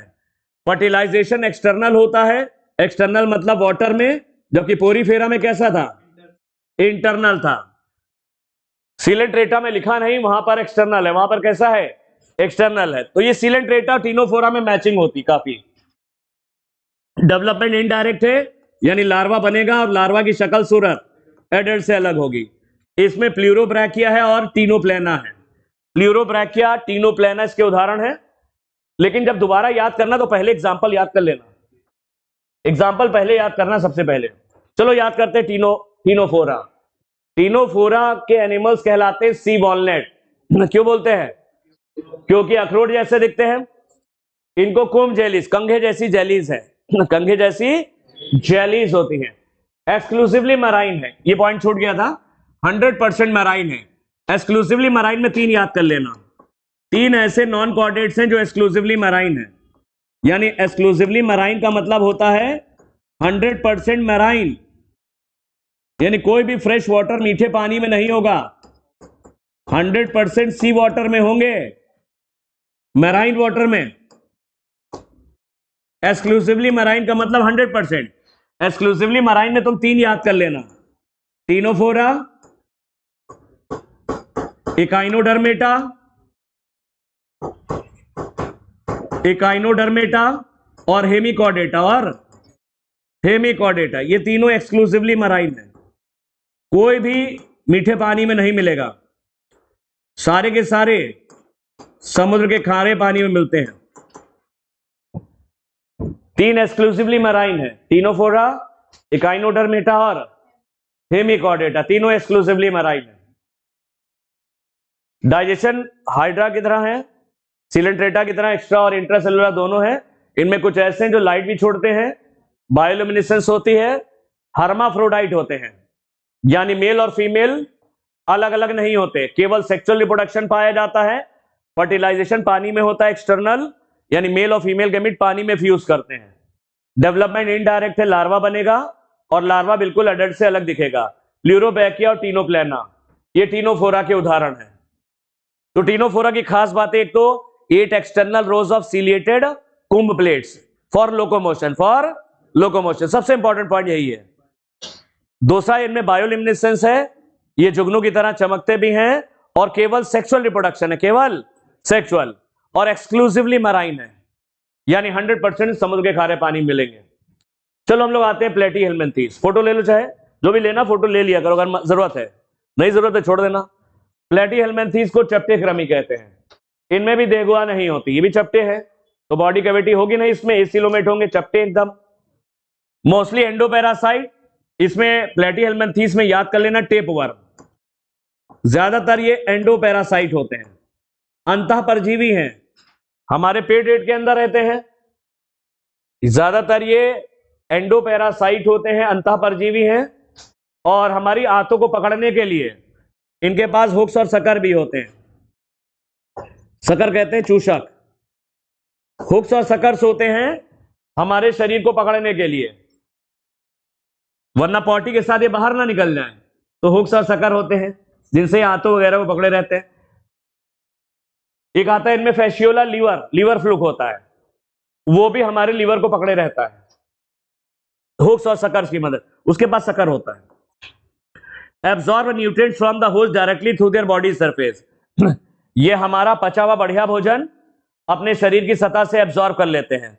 तो इनके पास कोई डाइजेस्टिव सिस्टम नहीं है, नो डाइजेस्टिव सिस्टम। सिस्टम की शुरुआत तो एनालिडा से होगी। वेल डेवलप्ड ऑर्गन सिस्टम तुम्हें कहां से मिलेंगे? एनालिडा से मिलेंगे। ये हमारा पचा हुआ बढ़िया भोजन शरीर की सतह से ही एब्जॉर्ब कर लेता है, तो इसके पास डाइजेस्टिव सिस्टम तो है ही नहीं। तो प्लेटीहेल्मिन्थीज में फ्लैट वर्म्स आते हैं, ज्यादातर ये एंडोपैरासाइट होते हैं, अंतःपरजीवी होते हैं। हमारी आंतों वगैरह को पकड़ने के लिए ये हुक्स और सकर होते हैं, चूषक वगैरह होते हैं। और ये हमारा पचा हुआ भोजन जो बढ़िया वाला है उसको अपनी शरीर की सतह से एब्जॉर्ब कर लेते हैं। इनमें कोई डाइजेस्टिव सिस्टम नहीं होता, कोई डाइजेस्टिव सिस्टम नहीं है इनके पास। हाँ, ये इंपॉर्टेंट है, इनके पास एक्सक्रीशन के लिए फ्लेम सेल्स होती हैं। इनके पास एक्सक्रीशन के लिए फ्लेम सेल्स होती हैं, ये इंपॉर्टेंट पॉइंट है, जिसे प्रोटोनेफ्रिडिया भी कहते हैं। इनके पास फ्लेम सेल्स होती हैं जिन्हें प्रोटोनेफ्रिडिया भी कहते हैं, एक्सक्रीशन के लिए। ये भी अभी तक देखो सब बाइसेक्सुअल और हर्माफ्रोडाइट हैं। अभी पोरीफेरा से लेकर के प्लेटीहेल्मिन्थीज तक बाइसेक्सुअल यानी हर्माफ्रोडाइट है, यानी मेल और फीमेल अलग अलग नहीं होते। फर्टिलाइजेशन गड़बड़ है, इंटरनल है। यहां पोरीफेरा की तरह फर्टिलाइजेशन कैसा है? इंटरनल। सिलेंट्रेटा टीनोफोरा में एक्सटर्नल है। क्या है? एक्सटर्नल। यहां इंटरनल है पोरीफेरा की तरह। Development is through many larval stages. Fasciola की लाइफ साइकिल में 3-4 तरह के लार्वा मिलते हैं। फैसियोला की लाइफ साइकिल में लार्वा बनते हैं सर्केरिया, मेटासर्के लिखना मत, सर्केरिया, रीडिया, मिरासीडियम, इतने सारे लाइफ साइकिल में लार्वा बनते हैं। किसकी लाइफ साइकिल में? फैसियोला लीवर फ्लूक की लाइफ साइकिल में इतने तरह के लार्वी बनते हैं, लार्वा। तो इनकी लाइफ साइकिल में ढेर सारे लार्वा बनते हैं। फैसियोला की लाइफ साइकिल में इतने सारे लार्वा बनते हैं, सर्केरिया, मेटासर्केरिया, रीडिया, मिरासीडियम, ये सब बनते हैं। तो development is through many larval stages. इनकी लार्वल स्टेजेस में ढेर सारे, इनके डेवलपमेंट यानी लाइफ साइकिल, उसमें ढेर सारे लार्वल स्टेजेस बनते हैं। इनमें प्लेनेरियंस आते हैं। प्लेनेरियंस में ट्रू रीजनरेशन होता है। ये प्लेनेरिया के टुकड़े टुकड़े कर दो, हर एक टुकड़े से नया प्लेनेरिया बन जाता है। इससे ज्यादा रीजनरेशन किसी एनिमल में नहीं देखी गई। सबसे ज्यादा रीजनरेशन इसी में पाई जाती है, प्लेनेरियंस में। Planarians possess a high regeneration capacity, true regeneration होता है। इसके शरीर का कोई भी टुकड़ा ले लो, उससे नया प्लेनेरिया बना सकते हो। अभी वीडियो जाओगे देखोगे नेट के ऊपर, प्लेनेरियंस में रीजनरेशन, बढ़िया बढ़िया वीडियो नजर आएंगे। एग्जाम्पल इसका टीनिया है टेपवर्म, और फैसियोला है लीवर फ्लूक। टेपवर्म हमारी आंतों में रहता है, हमारी स्मॉल इंटेस्टाइन में, और लीवर फ्लूक ये लीवर पे रहता है, हमारे लीवर पे। और गाय भैंसों के लीवर पे भी होता है लीवर फ्लूक। लीवर फ्लूक हमारे लीवर में भी मिलेगा और गाय भैंस के लीवर में भी मिलेगा। तो एनसीईआरटी में एक डायग्राम बना है, इसमें गोल गोल एक बना रखा है, वो है वेंट्रल सकर। इसके वेंट्रल साइड पर एक बहुत बड़ा सकर होता है, गोल गोल बना है, एक लीवर फ्लूक बना हुआ है। ये लीवर फ्लूक का डायग्राम बना है, ये ऐसा ये दिखा रखा है गोल गोल, ये वेंट्रल सकर है, इसी की मदद से लीवर से चिपका रहता है। इसके शरीर में भी एक ही ओपनिंग होती है, सिंगल ओपनिंग है, ये सिंगल ओपनिंग होती है शरीर में, मुंह की तरह भी काम करती है और एनस की तरह, जैसे हाइड्रा में थी, जैसे सी एनिमोन वगैरह में थी, सिंगल ओपनिंग। और एक बड़ा सा वेंट्रल सकर होता है फैसियोला के पास, फैसियोला लीवर फ्लूक है। चलो याद करो, प्लेटीहेल्मिन्थीज को हम लोग चपटे कृमि यानी जब इसको कहते हैं फ्लैट वर्म्स। इनमें दो याद कर लेना, टीनिया और फैसियोला। पहले एग्जांपल याद करना, एग्जांपल याद करने से दिमाग में पिक्चर बनती है। टीनिया और फैसियोला इसके अंतर्गत आते हैं। प्लेटीहेल्मिन्थीज इनका शरीर डॉर्सोवेंट्रली फ्लैट होता है, तो ये एसिलोमेट है। कैसे है? एसिलोमेट। ये हमारी आंतों को पकड़ने के लिए, हमारे लीवर को पकड़ने के लिए इनके पास हुक्स और सकरबाइड आते हैं, उनसे पकड़े रहते हैं। इनके हमारा पचा हुआ भोजन ये शरीर से ऐसे ही एब्जॉर्ब कर लेते हैं, जनरल बॉडी सरफेस से हमारे भोजन को एब्जॉर्ब कर लेते हैं। इनके पास कोई डाइजेस्टिव सिस्टम नहीं होता है। इनके पास ये इंपॉर्टेंट है, ये जो प्रोटोनेफ्रिडिया यानी फ्लेम सेल्स पाई जाती है, ये दोनों काम करती हैं। ये शरीर में पानी की मात्रा को नियंत्रित रखती हैं, ऑस्मो रेगुलेशन, और एक्सेस वाटर को बाहर निकालने में, एक्सक्रीशन में भी मदद करती हैं। तो ये फ्लेम सेल केवल एक्सक्रीशन नहीं करती, उत्सर्जन, ये शरीर में पानी की मात्रा को नियंत्रित करती हैं। पानी में मात्रा, शरीर में पानी की मात्रा को नियंत्रित करने के लिए हमारे पास किडनी है। क्या है? किडनी है। इनके पास फ्लेम सेल या प्रोटोनेफ्रिडिया है, ऑस्मो रेगुलेशन में भी हेल्प करेंगे और एक्सेस वाटर को एक्सक्रीट कर देते हैं बाहर। मेल फीमेल अलग अलग नहीं होंगे, अभी तक नहीं है। पोरीफेरा से लेकर के प्लेटिहेल्मिन्थेस तक फर्टिलाइजेशन इंटरनल है, शरीर के भीतर होता है। लाइफ साइकिल में ढेर सारे लार्वा बनते हैं। प्लेनेरियंस जो उसके अंदर पाए जाते हैं उनमें जबरदस्त रीजनरेशन देखने को मिलता है। यानी प्लेनेरिया का टुकड़ा कर दो, उससे नया प्लेनेरिया बना सकते हो। Taenia, tapeworm, fasciola, liver fluke और प्लेनेरिया इसके उदाहरण है। हाँ, प्रोटोनेफ्रिडिया फ्लेम सेल एक ही है, नेफ्रिडिया अलग है। नेफ्रिडिया एनालिडा मिलेंगे आगे, ये प्रोटोनेफ्रिडिया है। नहीं, मेरे कहने से प्रोटोनेफ्रिडिया लिख लेना ब्रैकेट में। प्रोटोनेफ्रिडिया फ्लेम सेल को ही कहते हैं। नेफ्रिडिया जैसे है, ये एक्चुअल नेफ्रिडिया नहीं है। एक्चुअल नेफ्रिडिया मिलेंगे एनालिडा में। कहां मिलेंगे? एनालिडा मिलेंगे। ये प्रोटो है, प्रोटो मतलब प्रिमिटिव, पुराने नेफ्रिडिया जैसे हैं, एक्चुअल नेफ्रिडिया नहीं है ये। चलो आगे देखते हैं। आगे एस्के हेलमिन्थेस। जैसे ही एस्के हेलमिन्थेस का नाम आएगा तो किसका नाम दिमाग में आना चाहिए? एस्कैरिस। इनको राउंड वर्म्स कहते हैं। इनको राउंड वर्म क्यों कहते हैं? जब इनका हम सेक्शन काटते हैं तो गोल आता है। जैसे खीरा काटो ना, एकदम गोल सेक्शन आता है। तो इनका जैसे एस्कैरिस है, इसका सेक्शन काटो ना, गोल आएगा। वो तो चपटे होते हैं, उनका गोल नहीं आएगा सेक्शन। लेकिन एस्कैरिस का जब सेक्शन काटोगे एकदम गोल आता है, तो इसे राउंड वर्म कहते हैं। एलिमेंट्री कैनाल इनकी कंप्लीट होती है। कंप्लीट का मतलब माउथ और एनस दोनों होगा। माउथ और एनस, माउथ और एनस दोनों होगा। एलिमेंट्री कैनाल कंप्लीट है। और मस्कुलर फेरिंग्स है, ये इंपॉर्टेंट है। फेरिंग्स जो होता है हमारा, जैसे मुंह है, मुंह खुलता है गले में, गले को फेरिंग्स बोलते हैं। इनका फेरिंग्स मस्कुलर है। कैसा है? मस्कुलर है, इंपॉर्टेंट है। इनके पास कोई वेल डेवलप्ड ऑर्गन सिस्टम नहीं होते हैं। ये एस्कैरिस है। एस्कैरिस में होता क्या है? एस्कैरिस में एक एक्सक्रीटरी ट्यूब होती है। एक्सक्रीशन के लिए कोई एक्सक्रीटरी सिस्टम नहीं होता। एक एक्सक्रीटरी ट्यूब है अंदर, एक ट्यूब जैसी होती है, इसे एक्सक्रीटरी ट्यूब कहते हैं। और ये बाहर खुलती है एक्सक्रीटरी पोर्ट से। एक इनके पास एक्सक्रीटरी ट्यूब होती है, एक्सक्रीशन के लिए एक्सक्रीटरी ट्यूब है जो बाहर खुलती है एक्सक्रीटरी पोर के जरिए, जो बाहर खुलती है एक्सक्रीटरी पोर के जरिए। तो वेल डेवलप्ड ऑर्गन सिस्टम नहीं है कोई। एक्सक्रीटरी सिस्टम इसका वेल डेवलप्ड कहां है? ये तो ऐसी ट्यूब जैसा है। वेल डेवलप्ड ऑर्गन सिस्टम तुम्हें एनालिडा से मिलेंगे। कहां से मिलेंगे? एनालिडा से मिलेंगे, यहां नहीं है। तो एलिमेंट्री कैनाल हालांकि कंप्लीट है। कंप्लीट का मतलब माउथ भी होगा और एनस भी होगा। मस्कुलर फेरिंग्स है, ये याद कर लेना अलग से। Excretory tube removes body waste from the body cavity through the excretory pore. एक एक्सक्रीटरी ट्यूब पाई जाती है जो हमने नीले से बनाई है, जो बॉडी वेस्ट, शरीर के अपशिष्ट पदार्थों को जो कि बॉडी कैविटी से एक्सक्रीटरी पोर के जरिए बाहर निकाल देती है। इसके पास एक एक्सक्रीटरी ट्यूब पाई जाती है जो नीले से हमने बनाई, जो एक्सक्रीटरी वेस्ट को बॉडी कैविटी से एक्सक्रीटरी पोर के जरिए बाहर निकाल देती है। इसके एक्सक्रीटरी वेस्ट बॉडी कैविटी में होते हैं। कहां होते हैं? बॉडी कैविटी में।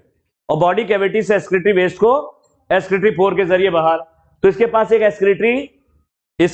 एक्सक्रीटरी ट्यूब होती है जो एक्सक्रीटरी वेस्ट को एक्सक्रीटरी पोर के माध्यम से बाहर निकालने में मदद करती है। बायलेटरल सिमेट्री प्लेटी से शुरू हो जाती है, लिखा नहीं है उसमें। बायलेटरल सिमेट्री ऐसे काटोगे ना, दो बराबर हिस्से में कट जाएगा। फीता क्रमी को भी काटो, उसमें भी कट जाएगा, ये भी कट जाएगा। एस्कैरिस है ऐसा, ऐसे काटोगे ना दो बराबर हिस्से में कट जाएगा। हम लोग ऐसे काटो ना, हम लोग भी बायलेटरली सिमेट्रिकल है। दो बराबर हिस्से में कट जाएंगे हम लोग भी। तो बाइलेटरल सिमेट्री की शुरुआत तो प्लेटी से ही हो जाती है, लेकिन लिखा यहां पर है इसमें भी बाइलेटरल सिमेट्री है। ये ट्रिप्लोब्लास्टिक कहां से शुरू हो गया बताओ? हाँ, प्लेटी हेलमिंथेस से ही शुरू हो जाता है ट्रिप्लोब्लास्टिक। डिप्लोब्लास्टिक केवल दो ही जगह है, सिलेंट्रेटा टीनोफोरा में, सिलेंट्रेटा और प्लेटी हेलमिंथेस से ट्रिप्लोब्लास्टिक शुरू हो जाता है। लिखा नहीं एनसीईआरटी ने। बाइलेटरल सिमेट्री भी शुरू हो जाती है प्लेटी हेलमिंथेस से, ट्रिप्लोब्लास्टिक भी शुरू हो जाता है प्लेटी हेलमिंथेस से। सीडोसिलोमेट है, ये आया था इस बार।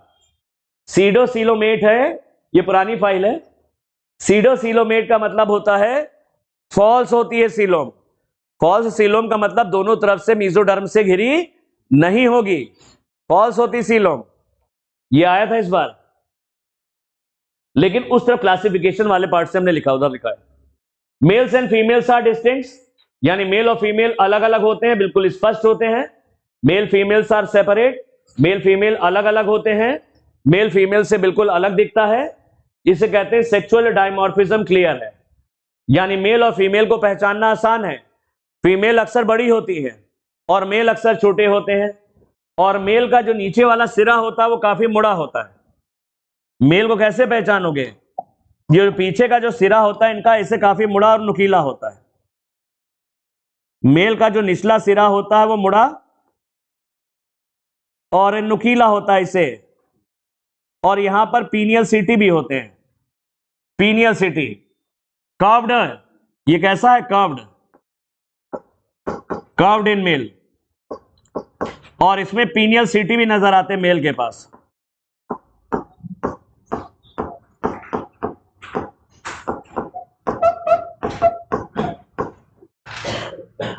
फीमेल का ये ब्लंट होता है, फीमेल का पिछला सिरा ऐसे ब्लंट होगा, मुड़ा नहीं होता, नुकीला नहीं होता, ये ब्लंट होता है। ये नोक जैसा ऐसा नहीं होता नुकीला, मुड़ा हुआ ऐसे। इनका पिछला सिरा पोस्टीरियर पार्ट इसका ब्लंट है। तो लेकिन फीमेल जो होती है बड़ी होती है मेल से, तो आराम से पहचान लोगे। तो फिर से देखो, एलिमेंट्री कैनाल एस्के हेलमिंथेस यानी एस्कैरिस की कंप्लीट है, यानी माउथ और एनस दो होते हैं, जबकि इससे पहले प्लेटी हेलमिंथेस में एक ही ओपनिंग थी, एक ही ओपनिंग थी, इनकम्प्लीट था वो। इनमें फेरिंग्स जो होता है वेल डेवलप्ड और मस्कुलर होता है, मस्कुलर फेरिंग्स होता है। एक एस्क्रिटरी ट्यूब पाई जाती है इनके शरीर में, जो एस्क्रिटरी वेस्ट को एस्क्रिटरी पोर के जरिए बाहर निकाल देती है। बाइलेटरल सिमेट्री की शुरुआत तो प्लेटी से ही हो गई थी, ट्रिप्लोब्लास्टिक की शुरुआत प्लेटी। लेकिन ये इंपॉर्टेंट है, ये फॉल्स है। इनमें क्या सीडोसिलोमेट का मतलब क्या होता है? मेसोडर्म के पाउचेस होते हैं। मेसोडर्मल पाउचेस किसके बीच में होते हैं? Between ectoderm and endoderm.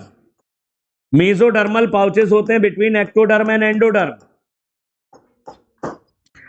Ectoderm और एंडोडर्म के बीच में मेसोडर्म के पाउचेस होते हैं, और सीलोम फॉल्स होती है।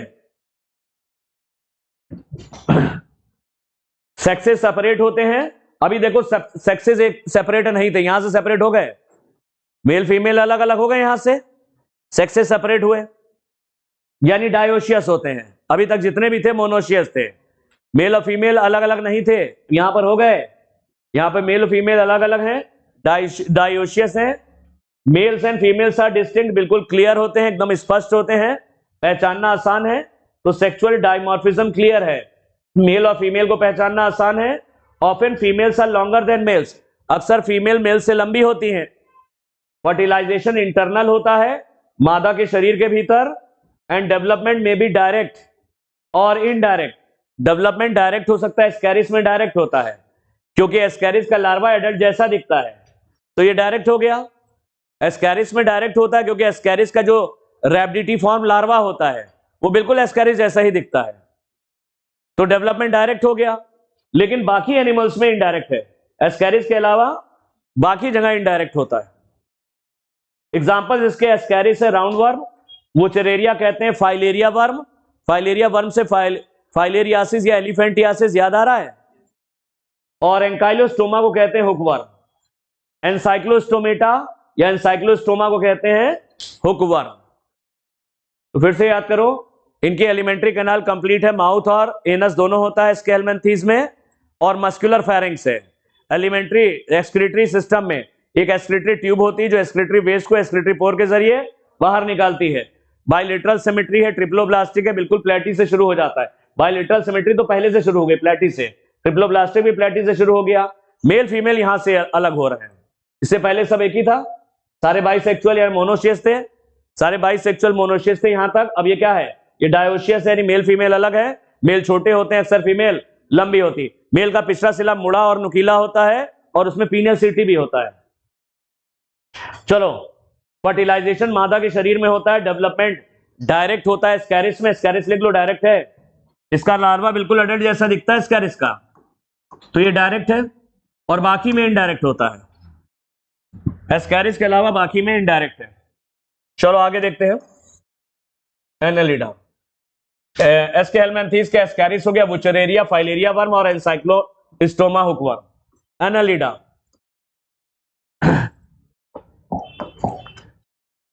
एनालिडा का नाम एनालिडा क्यों पड़ा? एनालिडा का नाम एनालिडा लैटिन शब्द एनालस की वजह से पड़ा। लैटिन शब्द एनालस, एनालस का मतलब रिंग लाइक, एनालस का मतलब होता है रिंग लाइक। अब इसको ऐसे देखो, एनालिडा में तुम्हें अर्थवर्म मिलेगा, दिमाग में कौन सा जानवर आना चाहिए? अर्थवर्म। अर्थवर्म, इनके शरीर में वास्तविक खंड होते हैं। इनके शरीर में जो खंड होते हैं वो वास्तविक होते हैं। शरीर बाहर से भी खंडित है और भीतर से भी खंडित है। ट्रू सेगमेंट्स होते हैं। ट्रू सेगमेंट्स को मेटामियर्स कहते हैं या मेटामेरिक सेगमेंटेशन कहते हैं। यहां से शुरू हो जाते हैं ट्रू सेगमेंट। ट्रू सेगमेंट तीन जगह मिलेंगे, Annelida, arthropoda, Chordata. Annelida, arthropoda और कॉर्डेटा, तीन जगह मिलेंगे, एनालिडा, आर्थ्रोपोडा और कॉर्डेटा, ट्रू सेगमेंट्स। इनका नाम एनालिडा क्यों पड़ा? क्योंकि एक सेगमेंट को अगर बाहर निकाल लो, इसके एक खंड को बाहर निकाल लो, बिल्कुल रिंग जैसा होता है, बिल्कुल रिंग जैसा होता है, एनालस यानी रिंग जैसा होता है। Body surface is divided into segments और मेटामियर्स। इनका शरीर खंडों में विभाजित होता है, इनको सेगमेंट्स या मेटामियर्स कहते हैं। सेगमेंट्स को, इन ट्रू सेगमेंट्स को क्या कहते हैं? मेटामियर्स। इन ट्रू सेगमेंट को मेटामियर्स कहते हैं। तो फिर से देख लो, body surface is divided into segments और metameres, hence the phylum name Annelida. इस फाइलम का नेम एनालिडा क्यों पड़ा? इसमें ट्रू सेगमेंट्स होते हैं जिन्हें मेटामियर्स कहते हैं, और ये सेगमेंट को एक को बाहर निकालो, ये रिंग लाइक होता है। इनका एक सेगमेंट एक रिंग जैसा दिखता है। एनालिडा लैटिन शब्द एनालस से आया है। एनालस का मतलब होता है रिंग लाइक। एक सेगमेंट को काट के बाहर निकालो, रिंग लाइक होगा। Have longitudinal and circular muscle.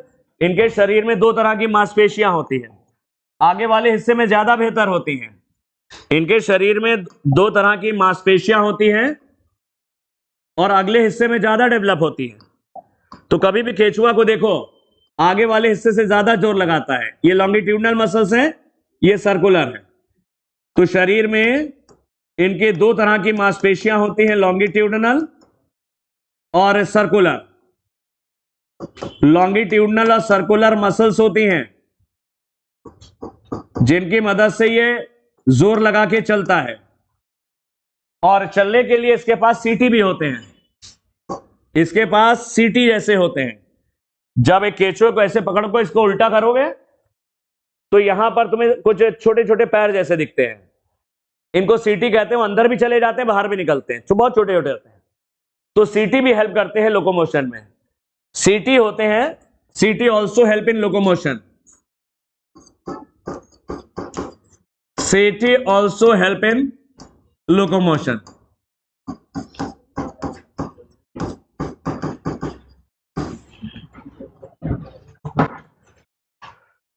तो एनालिडा का नाम एनालिडा क्यों पड़ा?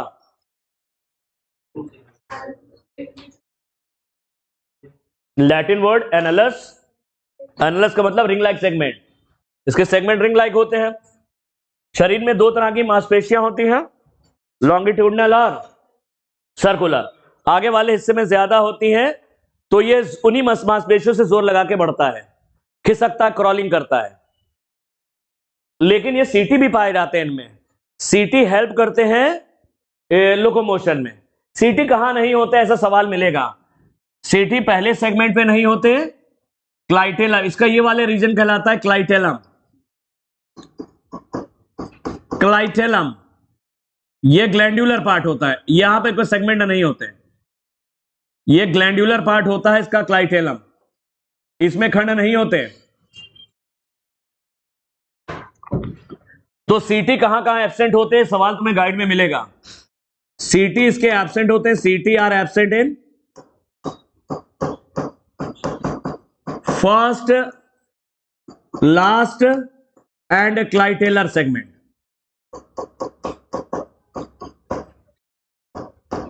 फर्स्ट, लास्ट और क्लाइटेलर सेगमेंट पे सीटी नहीं होते।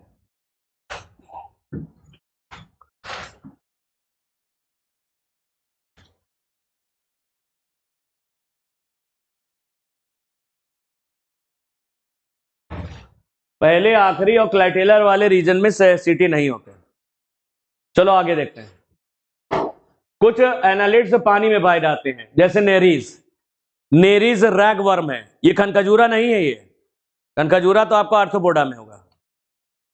एक्वेटिक एनालिड्स हैं जो पानी में पाए जाते हैं एनालिडा, जैसे नेरीज है, इसको रैग वर्म कहते हैं। इसके पास शरीर पर लेटरल अपेंडेजेस होते हैं। नेरीज के शरीर में कुछ लेटरल अपेंडेजेस पाए जाते हैं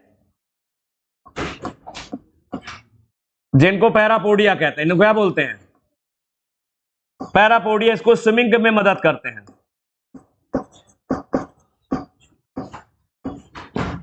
इनके शरीर से निकले रहते हैं कुछ लेटरल अपेंडेजेस। इन लेटरल अपेंडेजेस को कहते हैं पैरापोडिया। क्या बोलते हैं? पैरापोडिया, जो इसकी मदद करते हैं तैरने में। अर्थवर्म में पैरापोडिया नहीं होते। अर्थवर्म तो गीली मिट्टी में रहता है। ये नेरीज पानी के अंदर रहता है। ये एक्वेटिक एनालिड है। नेरीज, इसके में लेटरल अपेंडेजेस होते हैं जिन्हें पैरापोडिया कहते हैं, आ सकता है, और ये से तैरने में मदद करते हैं। सर्कुलेटरी सिस्टम क्लोज्ड है, अकेला फाइलम है। नॉन कॉर्डेटा का अकेला फाइलम है जिसका सर्कुलेटरी सिस्टम क्लोज्ड है। हम लोग की तरह, कॉर्डेटा की तरह, कॉर्डेटा वर्टिब्रेटा की तरह क्लोज्ड सर्कुलेटरी सिस्टम कौन से इनवर्टिब्रेटा में होता है? वो एनालिडा है, अकेला यही है। नेफ्रीडिया इसमें पाए जाते हैं ऑस्मो रेगुलेशन और एक्सक्रीशन के लिए, जबकि एसके हेलमेंथीस में, प्लेटी हेलमेंथीस में प्रोटोनेफ्रीडिया यानी फ्लेम सेल्स थी। प्लेटी हेलमेंथीस में फ्लेम सेल्स यानी प्रोटोनेफ्रीडिया थे ऑस्मो रेगुलेशन और एक्सक्रीशन के लिए। यहां पे नेफ्रीडिया है। नेफ्रीडिया कई तरह के होते हैं, तुम्हारे लेवल से बहुत ऊपर है। Septal nephridia, pharyngeal nephridia, integumentary nephridia, 3 तरह के होते हैं, तुम्हारे लेवल से बहुत ऊपर है। एनसीईआरटी ने दिया नहीं। तो यहां पर तुम ध्यान रखो कि एक्सक्रीटरी ऑर्गन क्या है इनके पास? नेफ्रीडिया है। ये दोनों में मदद करेंगे, ऑस्मो रेगुलेशन और एक्सक्रीशन। ऑस्मो रेगुलेशन कहते हैं शरीर में पानी की मात्रा को नियंत्रित रखना, और एक्सक्रीशन का मतलब एक्सेस वाटर को बाहर निकाल देना, एक्सक्रीशन। इसकी जो नर्व कॉर्ड है, नर्व कॉर्ड जितने भी इनवर्टिब्रेटा में पाई जाती है, नर्व कॉर्ड, ये मान लो ये अर्थवर्म है, ये डॉर्सल साइड कहलाता है, और ये वेंट्रल साइड।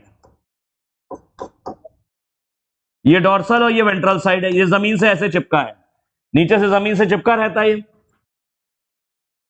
अब होता क्या है, इनमें जो नर्व कॉर्ड होती है, एक तो इसके पास एक नर्व रिंग पाई जाती है, और इससे निकलती है 2 नर्व कॉर्ड। एक नहीं निकलती है, 2 निकलती है।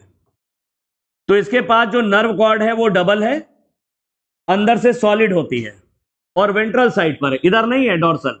हम लोग में डॉर्सल साइड पे नर्व कॉर्ड होती है। हमारी नर्व कॉर्ड है स्पाइनल कॉर्ड, वो सिंगल होती है, डॉर्सल होती है, और अंदर से खोखली होती है, हॉलो। इनकी डबल है, सॉलिड है और वेंट्रल है। डबल, सॉलिड और वेंट्रल है। तो नर्व कॉर्ड कैसी है इनकी?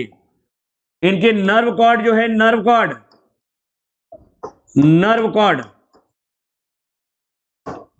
कॉर्ड इनकी है डबल, सॉलिड, एक की जगह 2 होती हैं, अंदर से सॉलिड है, ठोस है, और वेंट्रल है। गैंग्लिया भी हो सकते हैं, गैंग्लियोनेटेड भी होते हैं। वेंट्रल ज्यादा इंपॉर्टेंट है। हम लोग की नर्व कॉर्ड जो होती है डॉर्सल यानी पीठ की तरफ होती है, इनके नीचे वेंट्रल साइड पर होती है। तो neural system consist of paired ganglia, paired ganglia भी होते हैं, भी बना लो।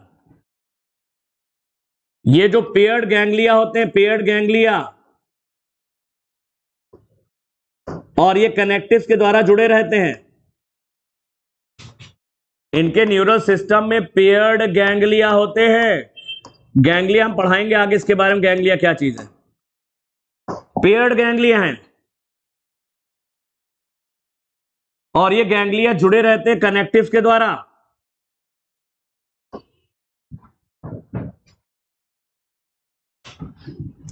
तो neural system consist of, neural system बना है यानी nervous system, paired ganglia connected by lateral nerves, जो लेटरल नर्व्स यानी कनेक्टिव्स के द्वारा जुड़े हैं।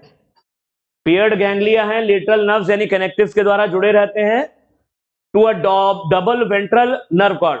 इनकी नर्व कॉर्ड डबल है, वेंट्रल है, सॉलिड है। फिर से देखो, न्यूरल सिस्टम में जोड़े में गैंग्लिया होते हैं जो कि आपस में जुड़े हैं लेटरल नर्व्स यानी कनेक्टिव्स के द्वारा। नर्व कॉर्ड इनकी डबल है, वेंट्रल है, सॉलिड है।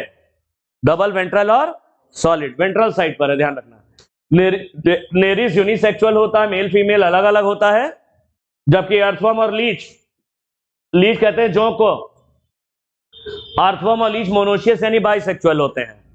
नेरिस यूनिसेक्सुअल है, अर्थवर्म और लीच बाइसेक्सुअल होते हैं, और इनमें केवल सेक्सुअल रिप्रोडक्शन होता है, जैसे टीनोफोरा में था।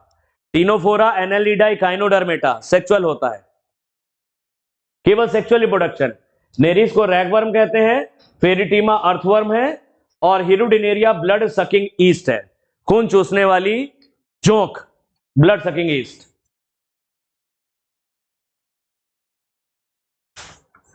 चलो याद करो, एनालिडा, एनालिडा का नाम एनालिडा इसलिए पड़ा क्योंकि इसमें ट्रू सेगमेंट्स होते हैं जिन्हें मेटामियर्स कहते हैं, और ये सेगमेंट रिंग लाइक हैं। रिंग को एनालस बोलते हैं। अरे लैटिन भाषा में एनालस रिंग लाइक होता है, एनालस का मतलब रिंग लाइक होता है। तो इसके ट्रू सेगमेंट्स होते हैं जो रिंग लाइक होते हैं। ट्रू सेगमेंट्स को मेटामियर्स कहते हैं। आता है ये ट्रू सेगमेंटेशन, यहां से शुरू हो गया है। ट्रू सेगमेंटेशन 3 जगह, एनालिडा, आर्थ्रोपोडा और कॉर्डेटा। एनालिडा, आर्थ्रोपोडा और कॉर्डेटा। इनमें 2 तरह की मांसपेशियां पाई जाती हैं, लॉन्गिट्यूडनल मसल और सर्कुलर मसल। ये मांसपेशियों और सीटी की मदद से चलते हैं। सीटी नहीं पाए जाते हैं पहले, आखिरी और क्लाइटेलर वाले रीजन में, यहां पे नहीं होते। सीटी पहले, आखिरी और क्लाइटेलर रीजन में नहीं पाए जाते। आगे देखो, जो पानी में पाए जाते हैं एनालिड्स, जैसे कि नेरिस, इनमें कुछ भुजाएं होती हैं, लेटरल साइड से निकली हैं, इन्हें पैरापोडिया कहते हैं। सर्कुलेटरी सिस्टम पहली बार क्लोज्ड मिल रहा है। एनालिडा ही अकेला इनवर्टिब्रेटा का फाइलम है जिसमें क्लोज्ड सर्कुलेटरी सिस्टम होता है। नेफ्रिडिया पाए जाते हैं ऑस्मोरेगुलेशन और एक्सक्रीशन के लिए। न्यूरल सिस्टम में पेयर्ड गैंग्लिया है जो लेटरल नर्व्स के द्वारा जुड़े रहते हैं यानी कनेक्टिव्स के द्वारा, और नर्व कॉर्ड डबल है, सॉलिड है, वेंट्रल है, वेंट्रल। नेरिस डायोशियस है, ये यूनिसेक्सुअल होता है, मेल फीमेल अलग अलग होते हैं, लेकिन अर्थवर्म और लीच मोनोशियस होते हैं, मेल फीमेल अलग अलग नहीं होता, ये बाइसेक्सुअल है। केवल सेक्सुअल रिप्रोडक्शन पाया जाता है। नेरिस, रैगवर्म, फेरिटीमा अर्थवर्म और Hirudinaria blood sucking leech. Leech में कितने सेगमेंट होते हैं? अर्थवर्म में देख लेना 100 से 120 होते हैं खंड, और लीच में 33। कितने? 33 सेगमेंट। चिपक जाती है ना पैरों पे। चलो आर्थ्रोपोडा पे आते हैं। ये बड़ा फाइलम है, सबसे बड़ा phylum, largest phylum that includes insect. ये लार्जेस्ट फाइलम है जिसमें कीड़े मकोड़े आते हैं, सबसे बड़ा फाइलम है। तो दिमाग में कॉकरोच को ले आना। Over 2/3 of all named species are arthropod. दुनिया के 2/3 एनिमल, 2/3 स्पीशीज जिनके नाम रखे गए हैं वो आर्थ्रोपोडा में आते हैं। 2/3 का मतलब 70% से ज्यादा नेम्ड स्पीशीज आर्थ्रोपोडा में है। 70% से ज्यादा ऑर्गेनिज्म जो खोजे गए हैं, जो नेम्ड स्पीशीज हैं, वो आर्थ्रोपोडा को बिलोंग करते हैं। तो ये सबसे बड़ा फाइलम है। कहते हैं हर 10 में से 7 7 एनिमल्स आर्थ्रोपोडा के होते हैं, और 10 में से 7 से ज्यादा एनिमल्स मिलेंगे आपको आर्थ्रोपोडा के मिलेंगे, दुनिया में सबसे ज्यादा ही मिलते हैं। Body is covered bye exoskeleton of chitin, इनका शरीर काइटिन के एक्सोस्केलेटन से बना है। काइटिन पॉलीमर है एनएजी का। काइटिन किसका पॉलीमर है? पॉलीमर ऑफ अमीनो शुगर, ये अमीनो शुगर एनएजी का पॉलीमर है। एनएजी का मतलब होता है एनेसिटाइल ग्लूकोसामीन। ये शर्करा है, ध्यान रखना, प्रोटीन नहीं है, ये कोई प्रोटीन नहीं है, अमाइनो शुगर है। तो बॉडी इनके कवर्ड रहती है एक्सोस्केलेटन से। एक्सोस्केलेटन इनका काइटिन का बना है। काइटिन किसका पॉलीमर है? काइटिन पॉलीमर होता है एनेसिटाइल ग्लूकोसामीन का। इनका शरीर 3 खंडों में बटा है, हेड, थोरेक्स और एब्डोमेन। कॉकरोच का देखोगे ये हेड है, हेड के बाद थोरेक्स है, थोरेक्स, और ये एब्डोमेन है। कॉकरोच का ये हेड होता है, हेड में 6 सेगमेंट होते हैं फ्यूज्ड। थोरेक्स में 3 होते हैं, प्रोथोरेक्स, मेसोथोरेक्स और मेटाथोरेक्स, और एब्डोमेन में 10 होते हैं।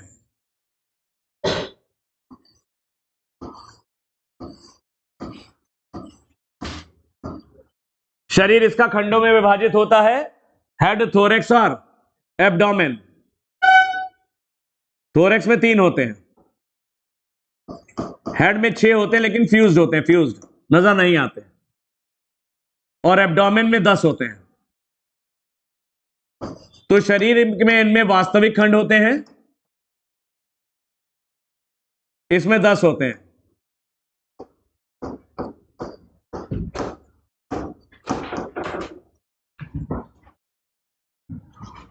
से हम कॉकरोच का बता रहे हैं, सबका नहीं बता रहे। कॉकरोच क्योंकि इंपॉर्टेंट है इसलिए बता दे रहे हैं।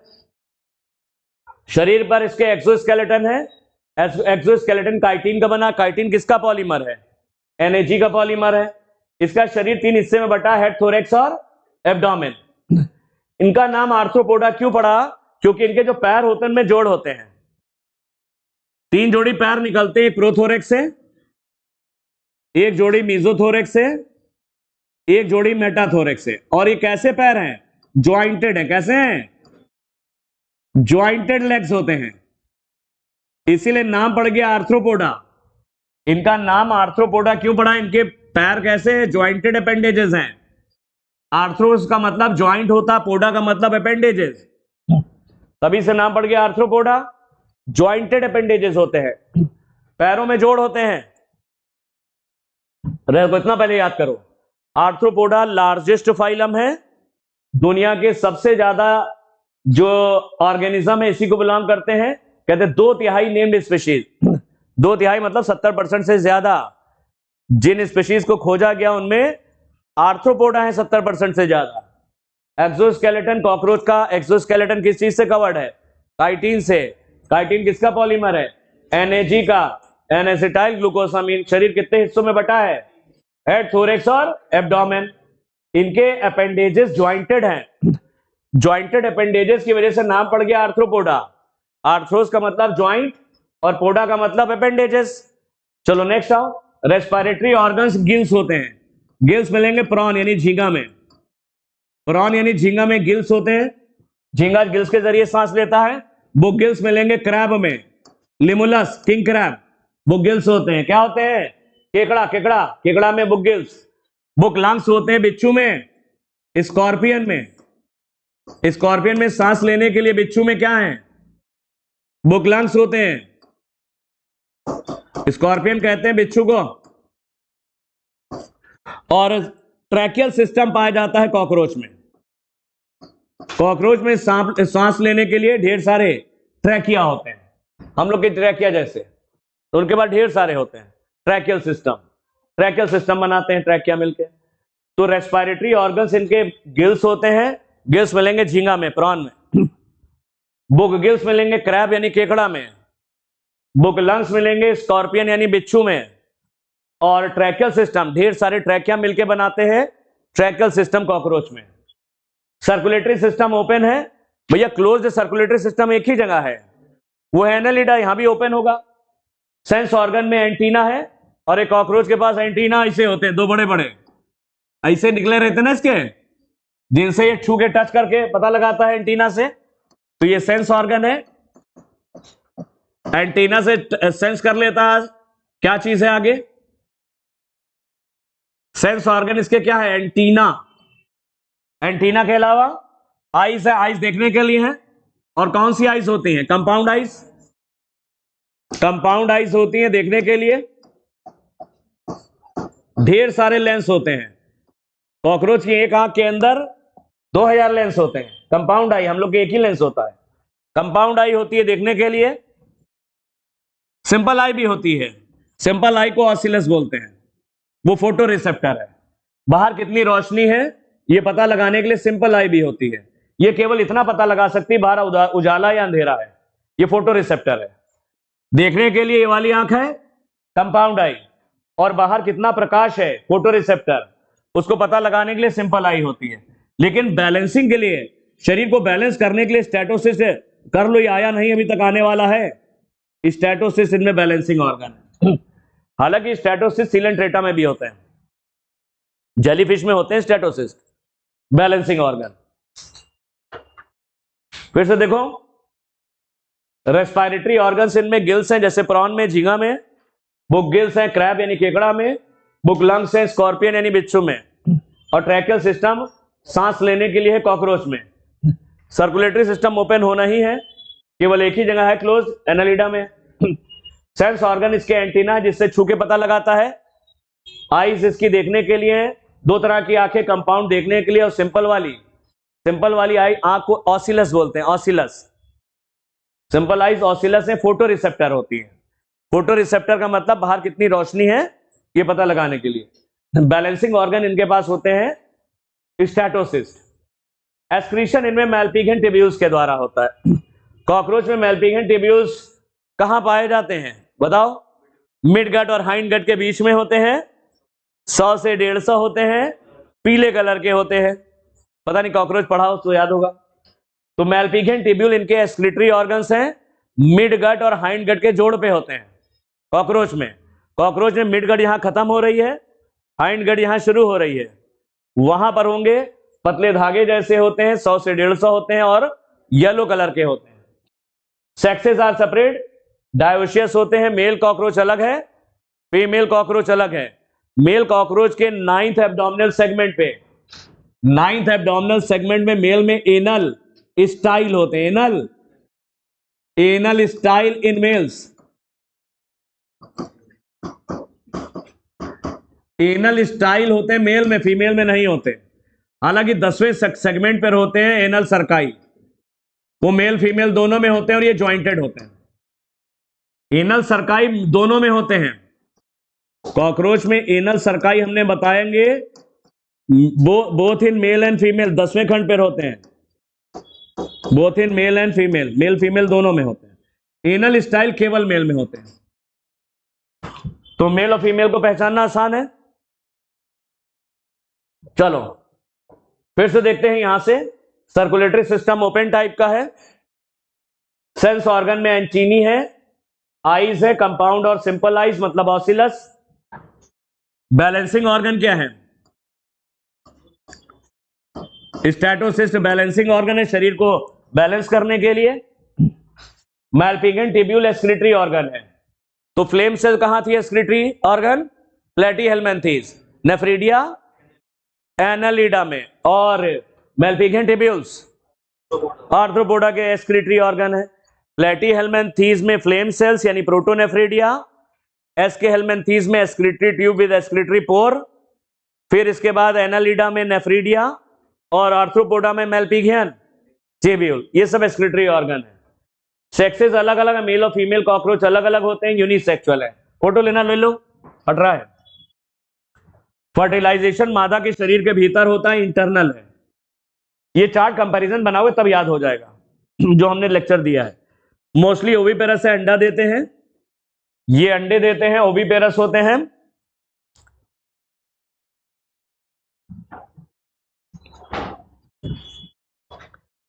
ये वारा कॉन्ट्रैक्ट थीस आ गया, अभी रुके रहो। चलो हटा रहे हैं, ये हटाए। चलो, फर्टिलाइजेशन इंटरनल होता है और मादा के शरीर के भीतर होता है। कॉकरोच अंडे देता है। कितने अंडे देता है? एक फीमेल कॉकरोच। ये सब याद करना, 14 से 16 सोच लेना। फर्टिलाइजेशन इंटरनल होता है, ओविपेरस होते हैं, अंडा देते हैं। डेवलपमेंट डायरेक्ट या इनडायरेक्ट दोनों होता है। कॉकरोच में डायरेक्ट है, क्योंकि कॉकरोच का बच्चा बिल्कुल कॉकरोच जैसा दिखता है। कॉकरोच में डेवलपमेंट डायरेक्ट क्यों है? क्योंकि कॉकरोच का बच्चा बिल्कुल कॉकरोच जैसा ही दिखता है। कॉकरोच का जो निम्फ है वो बिल्कुल कॉकरोच जैसा ही दिखता है। इनडायरेक्ट बाकी में होगा, कॉकरोच में तो डायरेक्ट है, बाकी में इनडायरेक्ट हो सकता है। इनडायरेक्ट में दो चीजें होनी चाहिए, लार्वा बने लाइफ साइकिल में, और लार्वा की मॉर्फोलॉजी बनावट एडल्ट से अलग होनी चाहिए, एडल्ट से अलग होनी चाहिए। चलो, फर्टिलाइजेशन इंटरनल हो गया, ओविपेरस हो गए, ज्यादातर ओविपेरस है। और डेवलपमेंट डायरेक्ट भी हो सकता है जैसे कॉकरोच, और बाकी में इनडायरेक्ट है। इनमें एग्जांपल है लोकस्ट। लोकस्ट कहते हैं टिड्डी, टिड्डी। बटरफ्लाई तितली है, स्कॉर्पियन बिच्छू है, प्रॉन झींगा है, प्रॉन झींगा है, और लेपिस्मा सिल्वरफिश। लेपिस्मा सिल्वरफिश है और ये हमारी किताबों में रहती है। ओल्ड बुक्स, पुरानी किताबों के अंदर एक कीड़ा निकलता है, ये ओल्ड बुक्स के अंदर है, बुकवर्म है। हमारी पुरानी किताबें खोलते तो कीड़ा चमकीला चमकीला सिल्वर जैसा भागता है, वो यही है लेपिस्मा यानी सिल्वरफिश। एनसीईआरटी ने इसका नहीं लिखा, लेकिन तुम लिख लेना, आता है, ऑप्शन में रहता है। लेपिस्मा सिल्वरफिश जरूर याद कर लेना, ऑप्शन में रहता अक्सर। ये असली मछली नहीं है, ध्यान रखना, ये कीड़ा है, ये कीड़ा है। अब चलो, इकोनॉमिकली इंपॉर्टेंट, जिनसे हमको आर्थिक लाभ होते हैं। कौन से कीड़े हैं जिनसे हमको आर्थिक लाभ होते हैं? हमको एपी से हनी भी मिलता है, मधुमक्खी से हनी भी। बॉम्बे से रेशम मिलता है, रेशम का कीड़ा है, इससे रेशम मिलता है।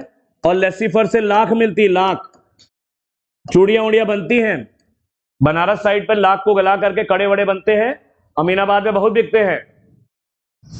लाख के कड़े, लाख से एग्जाम का जो कॉपी आती है वो सील की जाती है, लाख से ही।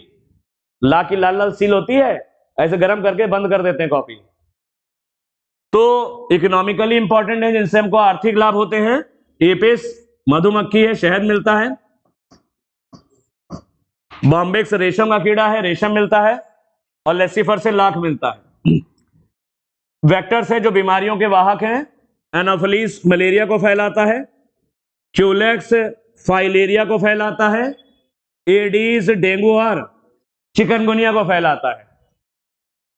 एनोफिलीज, फीमेल एनोफिलीज मलेरिया फैलाती है, और क्यूलेक्स, फीमेल क्यूलेक्स फैलाती है आपकी फाइलेरिया, क्या है? फाइलेरिया। और एडीज फैलाता है डेंगी एंड चिकनगुनिया, इसको फैलाता है। ग्रेगेरियस यानी झुंड में चलते हैं, जैसे झुंड में चलते हैं, जिस खेत से निकल जाएंगे पूरा सफाया कर देते हैं, वो टिड्डी है। टिड्डी झुंड में चलते हैं और जिस खेत से निकलते हैं पूरा सफाया करते हुए। लोकोस्टा यानी लोकस टिड्डी ग्रेगेरियस होते हैं, एक साथ बहुत सारे चलते हैं। इसमें लिविंग फॉसिल है, लिविंग फॉसिल में लिमुलस किंग क्रैब है, ये बड़े साइज का क्रैब है, केकड़ा। इसके साथी बराती इस दुनिया में नहीं पाए जाते, वो विलुप्त हो चुके हैं। ये आज भी पाया जाता है, लिविंग फॉसिल है ये दुनिया में जब अपने साथियों के साथ आया था, वो साथी आज दुनिया में नहीं है इसके, वो जीवाश्म बन गए, फॉसिल हो गए। ये आज भी जिंदा है, आज भी पाया जाता है, लिविंग फॉसिल है। क्या है ये? लिविंग फॉसिल है। किंग क्रैब बड़े साइज का केकड़ा है, तो ये याद कर लेना। चलो याद करो, कौन कौन से ऐसे जिनसे हमको कुछ आर्थिक लाभ होते हैं। एपिस से हनी भी, शहद मिलता, बॉम्बेक्स सिल्वर, बॉम्बेक्स को कहते हैं सिल्क, रेशम मिलता है। लेसिफर लैक इंसेक्ट, लाख मिलती है। बीमारी के वेक्टर से वाहक है, एनोफिलीज, क्यूलेक्स और एडीज मॉस्किटो। जो झुंड में चलते हैं ग्रेगेरियस है। लोकस्टा है, लोकस टिड्डी, और लिविंग फॉसिल है लिमुलस यानी किंग क्रैब। तो आर्थ्रोपोडा के मुख्य मुख्य लक्षण क्या देखे? नाम से ही जाहिर, आर्थ्रोस और पोडा। आर्थ्रोस का मतलब ज्वाइंटेड और पोडा का मतलब लेग्स। आर्थ्रोपोडा के ज्वाइंटेड लेग्स वाले एनिमल है। सबसे बड़ा फाइलम है, 70% से ज्यादा जो लिविंग स्पीशीज, जो स्पीशीज खोजी गई हैं तो उनमें यही है, आर्थ्रोपोडा के अंतर्गत ही आते हैं। शरीर पर एक्सोस्केलेटन है जो काइटिन का बना है, काइटिन पॉलीमर है NAG का, ये मालूम है तुमको। रेस्पिरेटरी ऑर्गन गिल्स होते हैं प्रॉन में, बुक गिल्स होते हैं स्क्रैब यानी केकड़ा में, लिमुलस था ना, बुक गिल्स होते हैं, लिमुलस है उधर। और बुकलंग्स होते हैं तुम्हारे स्कॉर्पियन यानी बिच्छू में, बुकलंग्स तुम्हारी मकड़ियों में भी मिलेंगे, बुकलंग्स स्पाइडर में भी मिलते हैं। और ट्रैकियल सिस्टम तुम्हारे कॉकरोच में मिलेंगे सांस लेने के लिए। सर्कुलेटरी सिस्टम ओपन है, केवल क्लोज एनालिडा में ही होगा। सेंस ऑर्गन में एंटीना है, आईज है, स्टैटोसिस्ट बैलेंसिंग ऑर्गन है। एक्सक्रीशन मेल्पिघन टिब्यूल्स के द्वारा होता है, मेल फीमेल अलग अलग होते हैं। फर्टिलाइजेशन मादा के शरीर के भीतर इंटरनल है, मोस्टली ओविपेरस है। डेवलपमेंट डायरेक्ट या इनडायरेक्ट दोनों हो सकता है, कॉकरोच में डायरेक्ट है, याद कर लेना। एपिस से शहद मिलता, बॉम्बिक से रेशम मिलता, लसीफर से लाख मिलता है। बीमारी फैलाने के लिए है एनोफ्लिस, क्यूलेक्स और एडीज। और ग्रेगेरियस झुंड में चलते हैं, लोकस्टा है लोकस, और लिविंग फॉसिल है लिमुलस यानी king crab. Mollusca second largest phylum है, सेकंड लार्जेस्ट फाइलम है, बॉडी में अनसेगमेंटेड है। सेगमेंट वाली बॉडी केवल 3 जगह मिलेगी, एनालिडा, आर्थ्रोपोडा और कॉर्डेटा में मिलेगी। शरीर इनका अनसेगमेंटेड है, सेगमेंट नहीं होते। तुमने घोंगा देखा होगा, घोंगा है ये,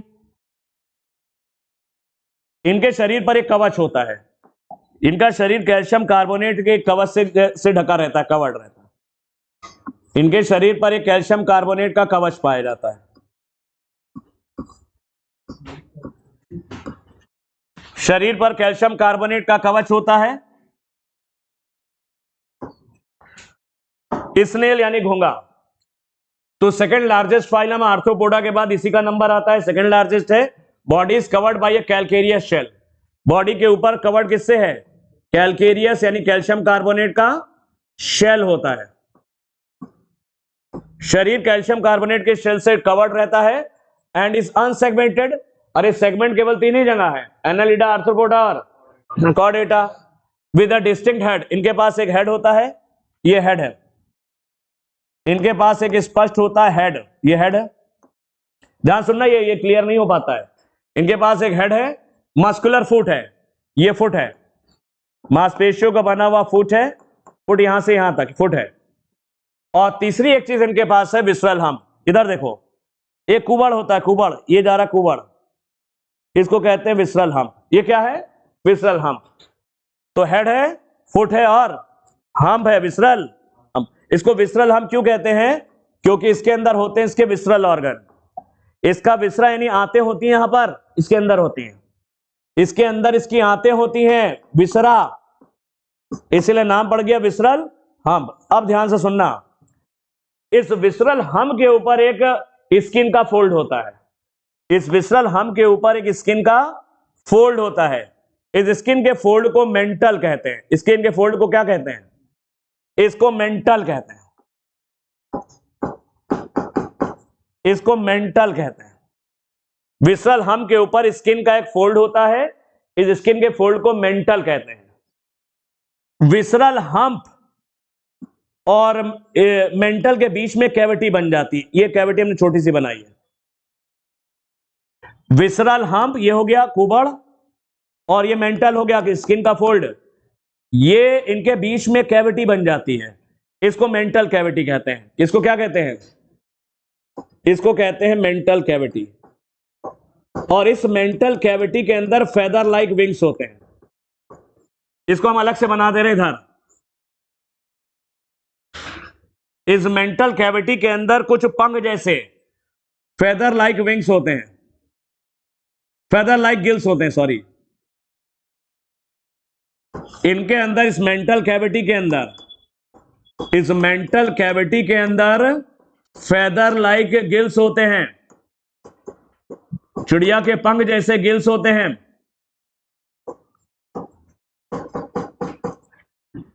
इस मेंटल कैविटी के अंदर चिड़ियों के पंख जैसे गिल्स पाए जाते हैं।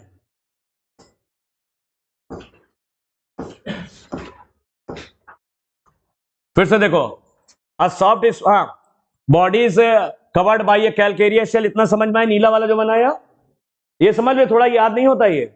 शरीर इनका कैलकेरियस यानी कैल्शियम कार्बोनेट के कवच से ढका है, एक तो ये बात हो गई। एंड इज अनसेगमेंटेड, शरीर में खंड होते नहीं, खंड केवल मिलेंगे एनालिडा, आर्थ्रोपोडा और कॉर्डेटा में।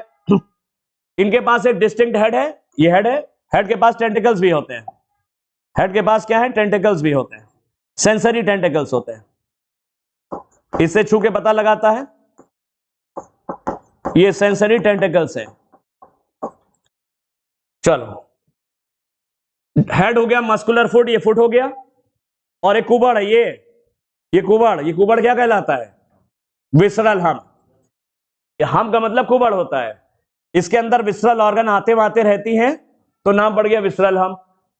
A soft spongy layer of skin, skin की एक मुलायम परत होती है, लेयर होती है, स्किन की एक मुलायम लेयर होती है, forms a mantle over the visceral हम, ये विसरल हम के ऊपर होती है, इसे मेंटल कहते हैं। विसरल हम के ऊपर एक सॉफ्ट स्किन का लेयर होती है, ये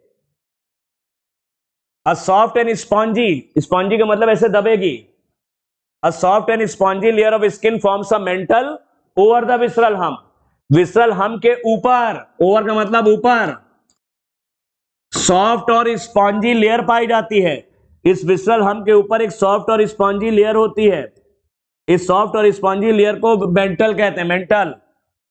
स्पेस बिटवीन हम एंड द मेंटल, हम्प और मेंटल के बीच में स्पेस बन जाता है, ये हम्प, ये हम्प हो गया, ये मेंटल हो गया, इसके बीच में स्पेस बन जाता है, इस स्पेस को क्या कहते हैं, मेंटल कैविटी कहते हैं। क्या कहते हैं, मेंटल कैविटी।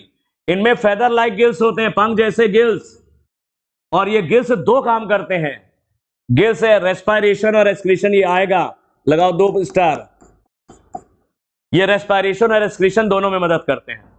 ये गिल्स दो में चीज में, सांस लेने में तो मदद करते ही है रेस्पिरेशन, और एक्सक्रीशन भी इन्हीं के थ्रू होता है।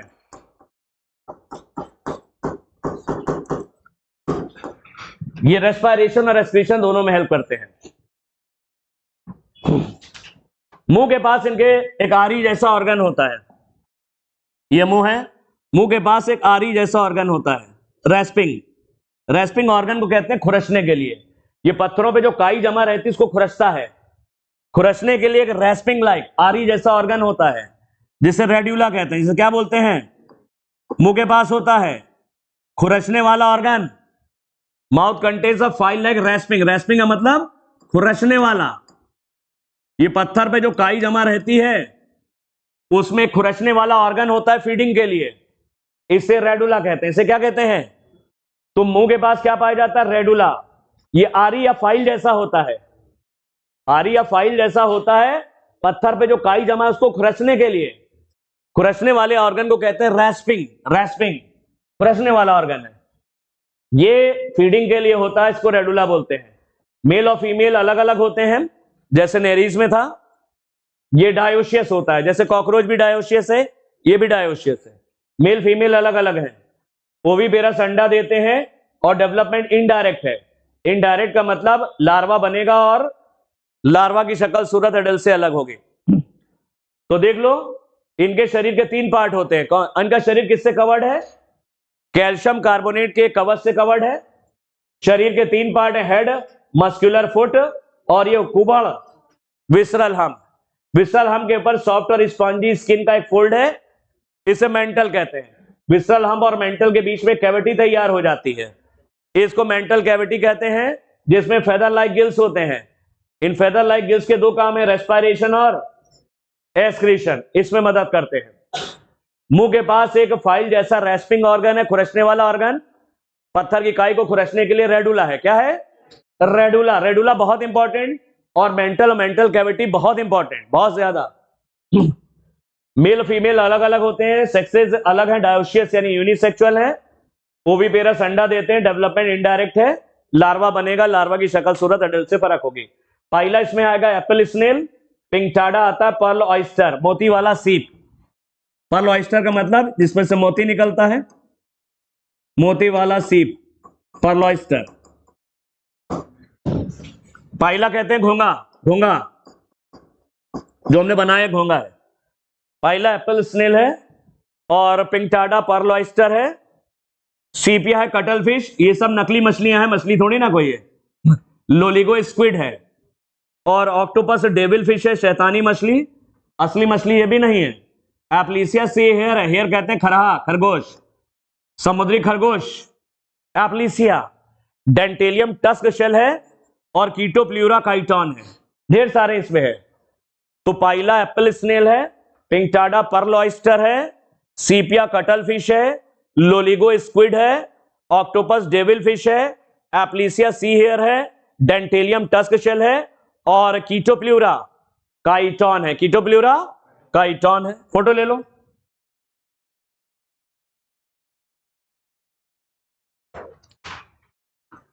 समझ में आया? ये क्लियर हो गया। विसरल हम के ऊपर मेंटल है, विसरल हम और मेंटल के बीच में मेंटल कैविटीज में फेदर लाइक गिल्स हैं, रेस्पिरेशन और एक्सक्रीशन के लिए।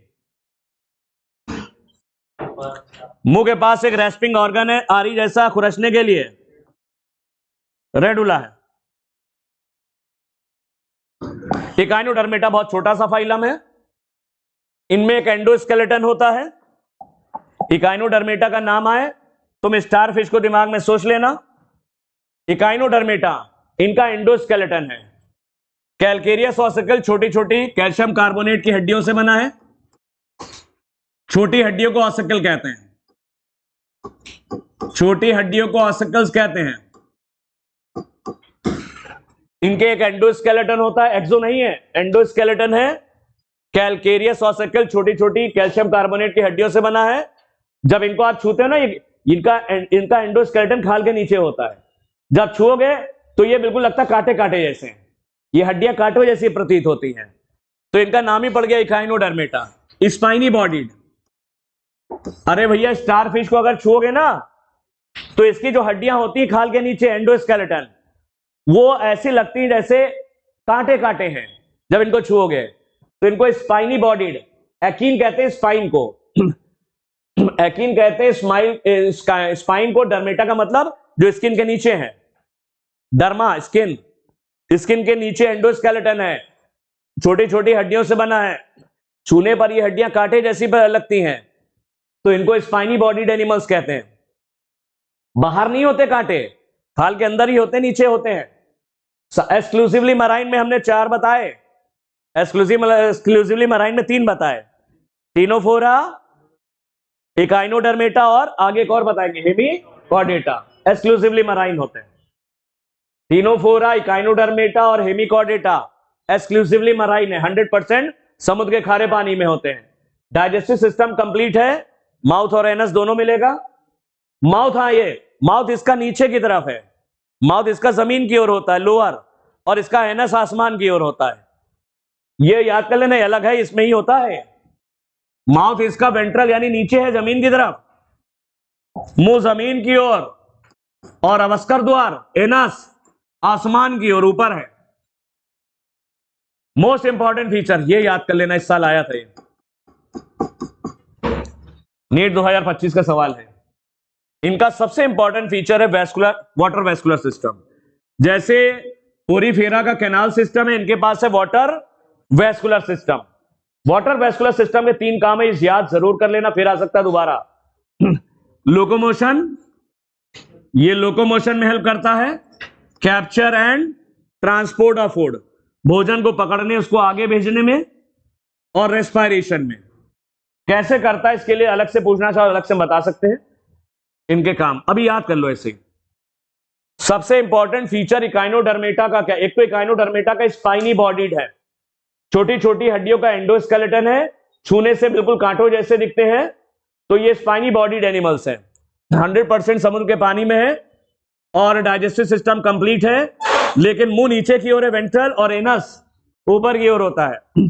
सबसे इंपॉर्टेंट फीचर है जो सबसे इंपॉर्टेंट, इनका वाटर वेस्कुलर सिस्टम। तीनों काम याद कर लो। लोकोमोशन में, capture and transport of food, भोजन को पकड़ने और आगे भेजने में, और रेस्पिरेशन में हेल्प करता है, याद कर लेना। कैनाल सिस्टम में 3 था, कैनाल सिस्टम में फूड गैदरिंग, रेस्पिरेटरी एक्सचेंज और removal of waste. Food gathering, respiratory exchange और रिमूवल ऑफ वेस्ट, ये तो कैनाल सिस्टम था। वाटर ट्रांसपोर्ट सिस्टम पोरीफेरा का, यहां पर वाटर वेस्कुलर सिस्टम है। Locomotion, capture and transport of food and respiration, ये याद कर लेना, इनमें एक्सक्रीटरी सिस्टम ही नहीं होता है। शरीर की सतह से ही होता होगा एक्सक्रीशन, एक्सक्रीटरी सिस्टम एब्सेंट है। Sexes are separate, male female अलग अलग होते हैं। डायोशियस यानी यूनिसेक्सुअल, ओनली सेक्सुअल रिप्रोडक्शन, जैसे टीनोफोरा में था, जैसे एनालिडा में था। सेक्सुअल रिप्रोडक्शन, केवल सेक्सुअल रिप्रोडक्शन तुम्हें टीनोफोरा में मिला, एनालिडा में मिला, और यहां पर भी है केवल sexual reproduction. Fertilisation usually external है, यानी पानी में होगा। मेल और फीमेल गैमेट पानी में फ्यूज करते हैं। Development is indirect with free swimming larva. Development indirect है, लार्वा फ्री स्विमिंग होता है, पैदा होते ही तैरने लगता है। जैसे स्टारफिश का लार्वा इफाइरा लार्वा है, स्टारफिश का जो लार्वा है वो इफाइरा लार्वा है। ये इफाइरा लार्वा बिल्कुल स्टारफिश से अलग दिखता है, इसमें बाइलेटरल सिमेट्री है। लार्वा में कैसी सिमेट्री होती है? बाइलेटरल सिमेट्री है, जबकि एडल्ट में, अरे एडल्ट स्टारफिश में, स्टारफिश अगर एडल्ट है उसमें रेडियल सिमेट्री होती है, रेडियल सिमेट्री है। तो लार्वा बिल्कुल अपने एडल्ट से अलग दिखता है, इनडायरेक्ट डेवलपमेंट है। हाँ क्या चीज?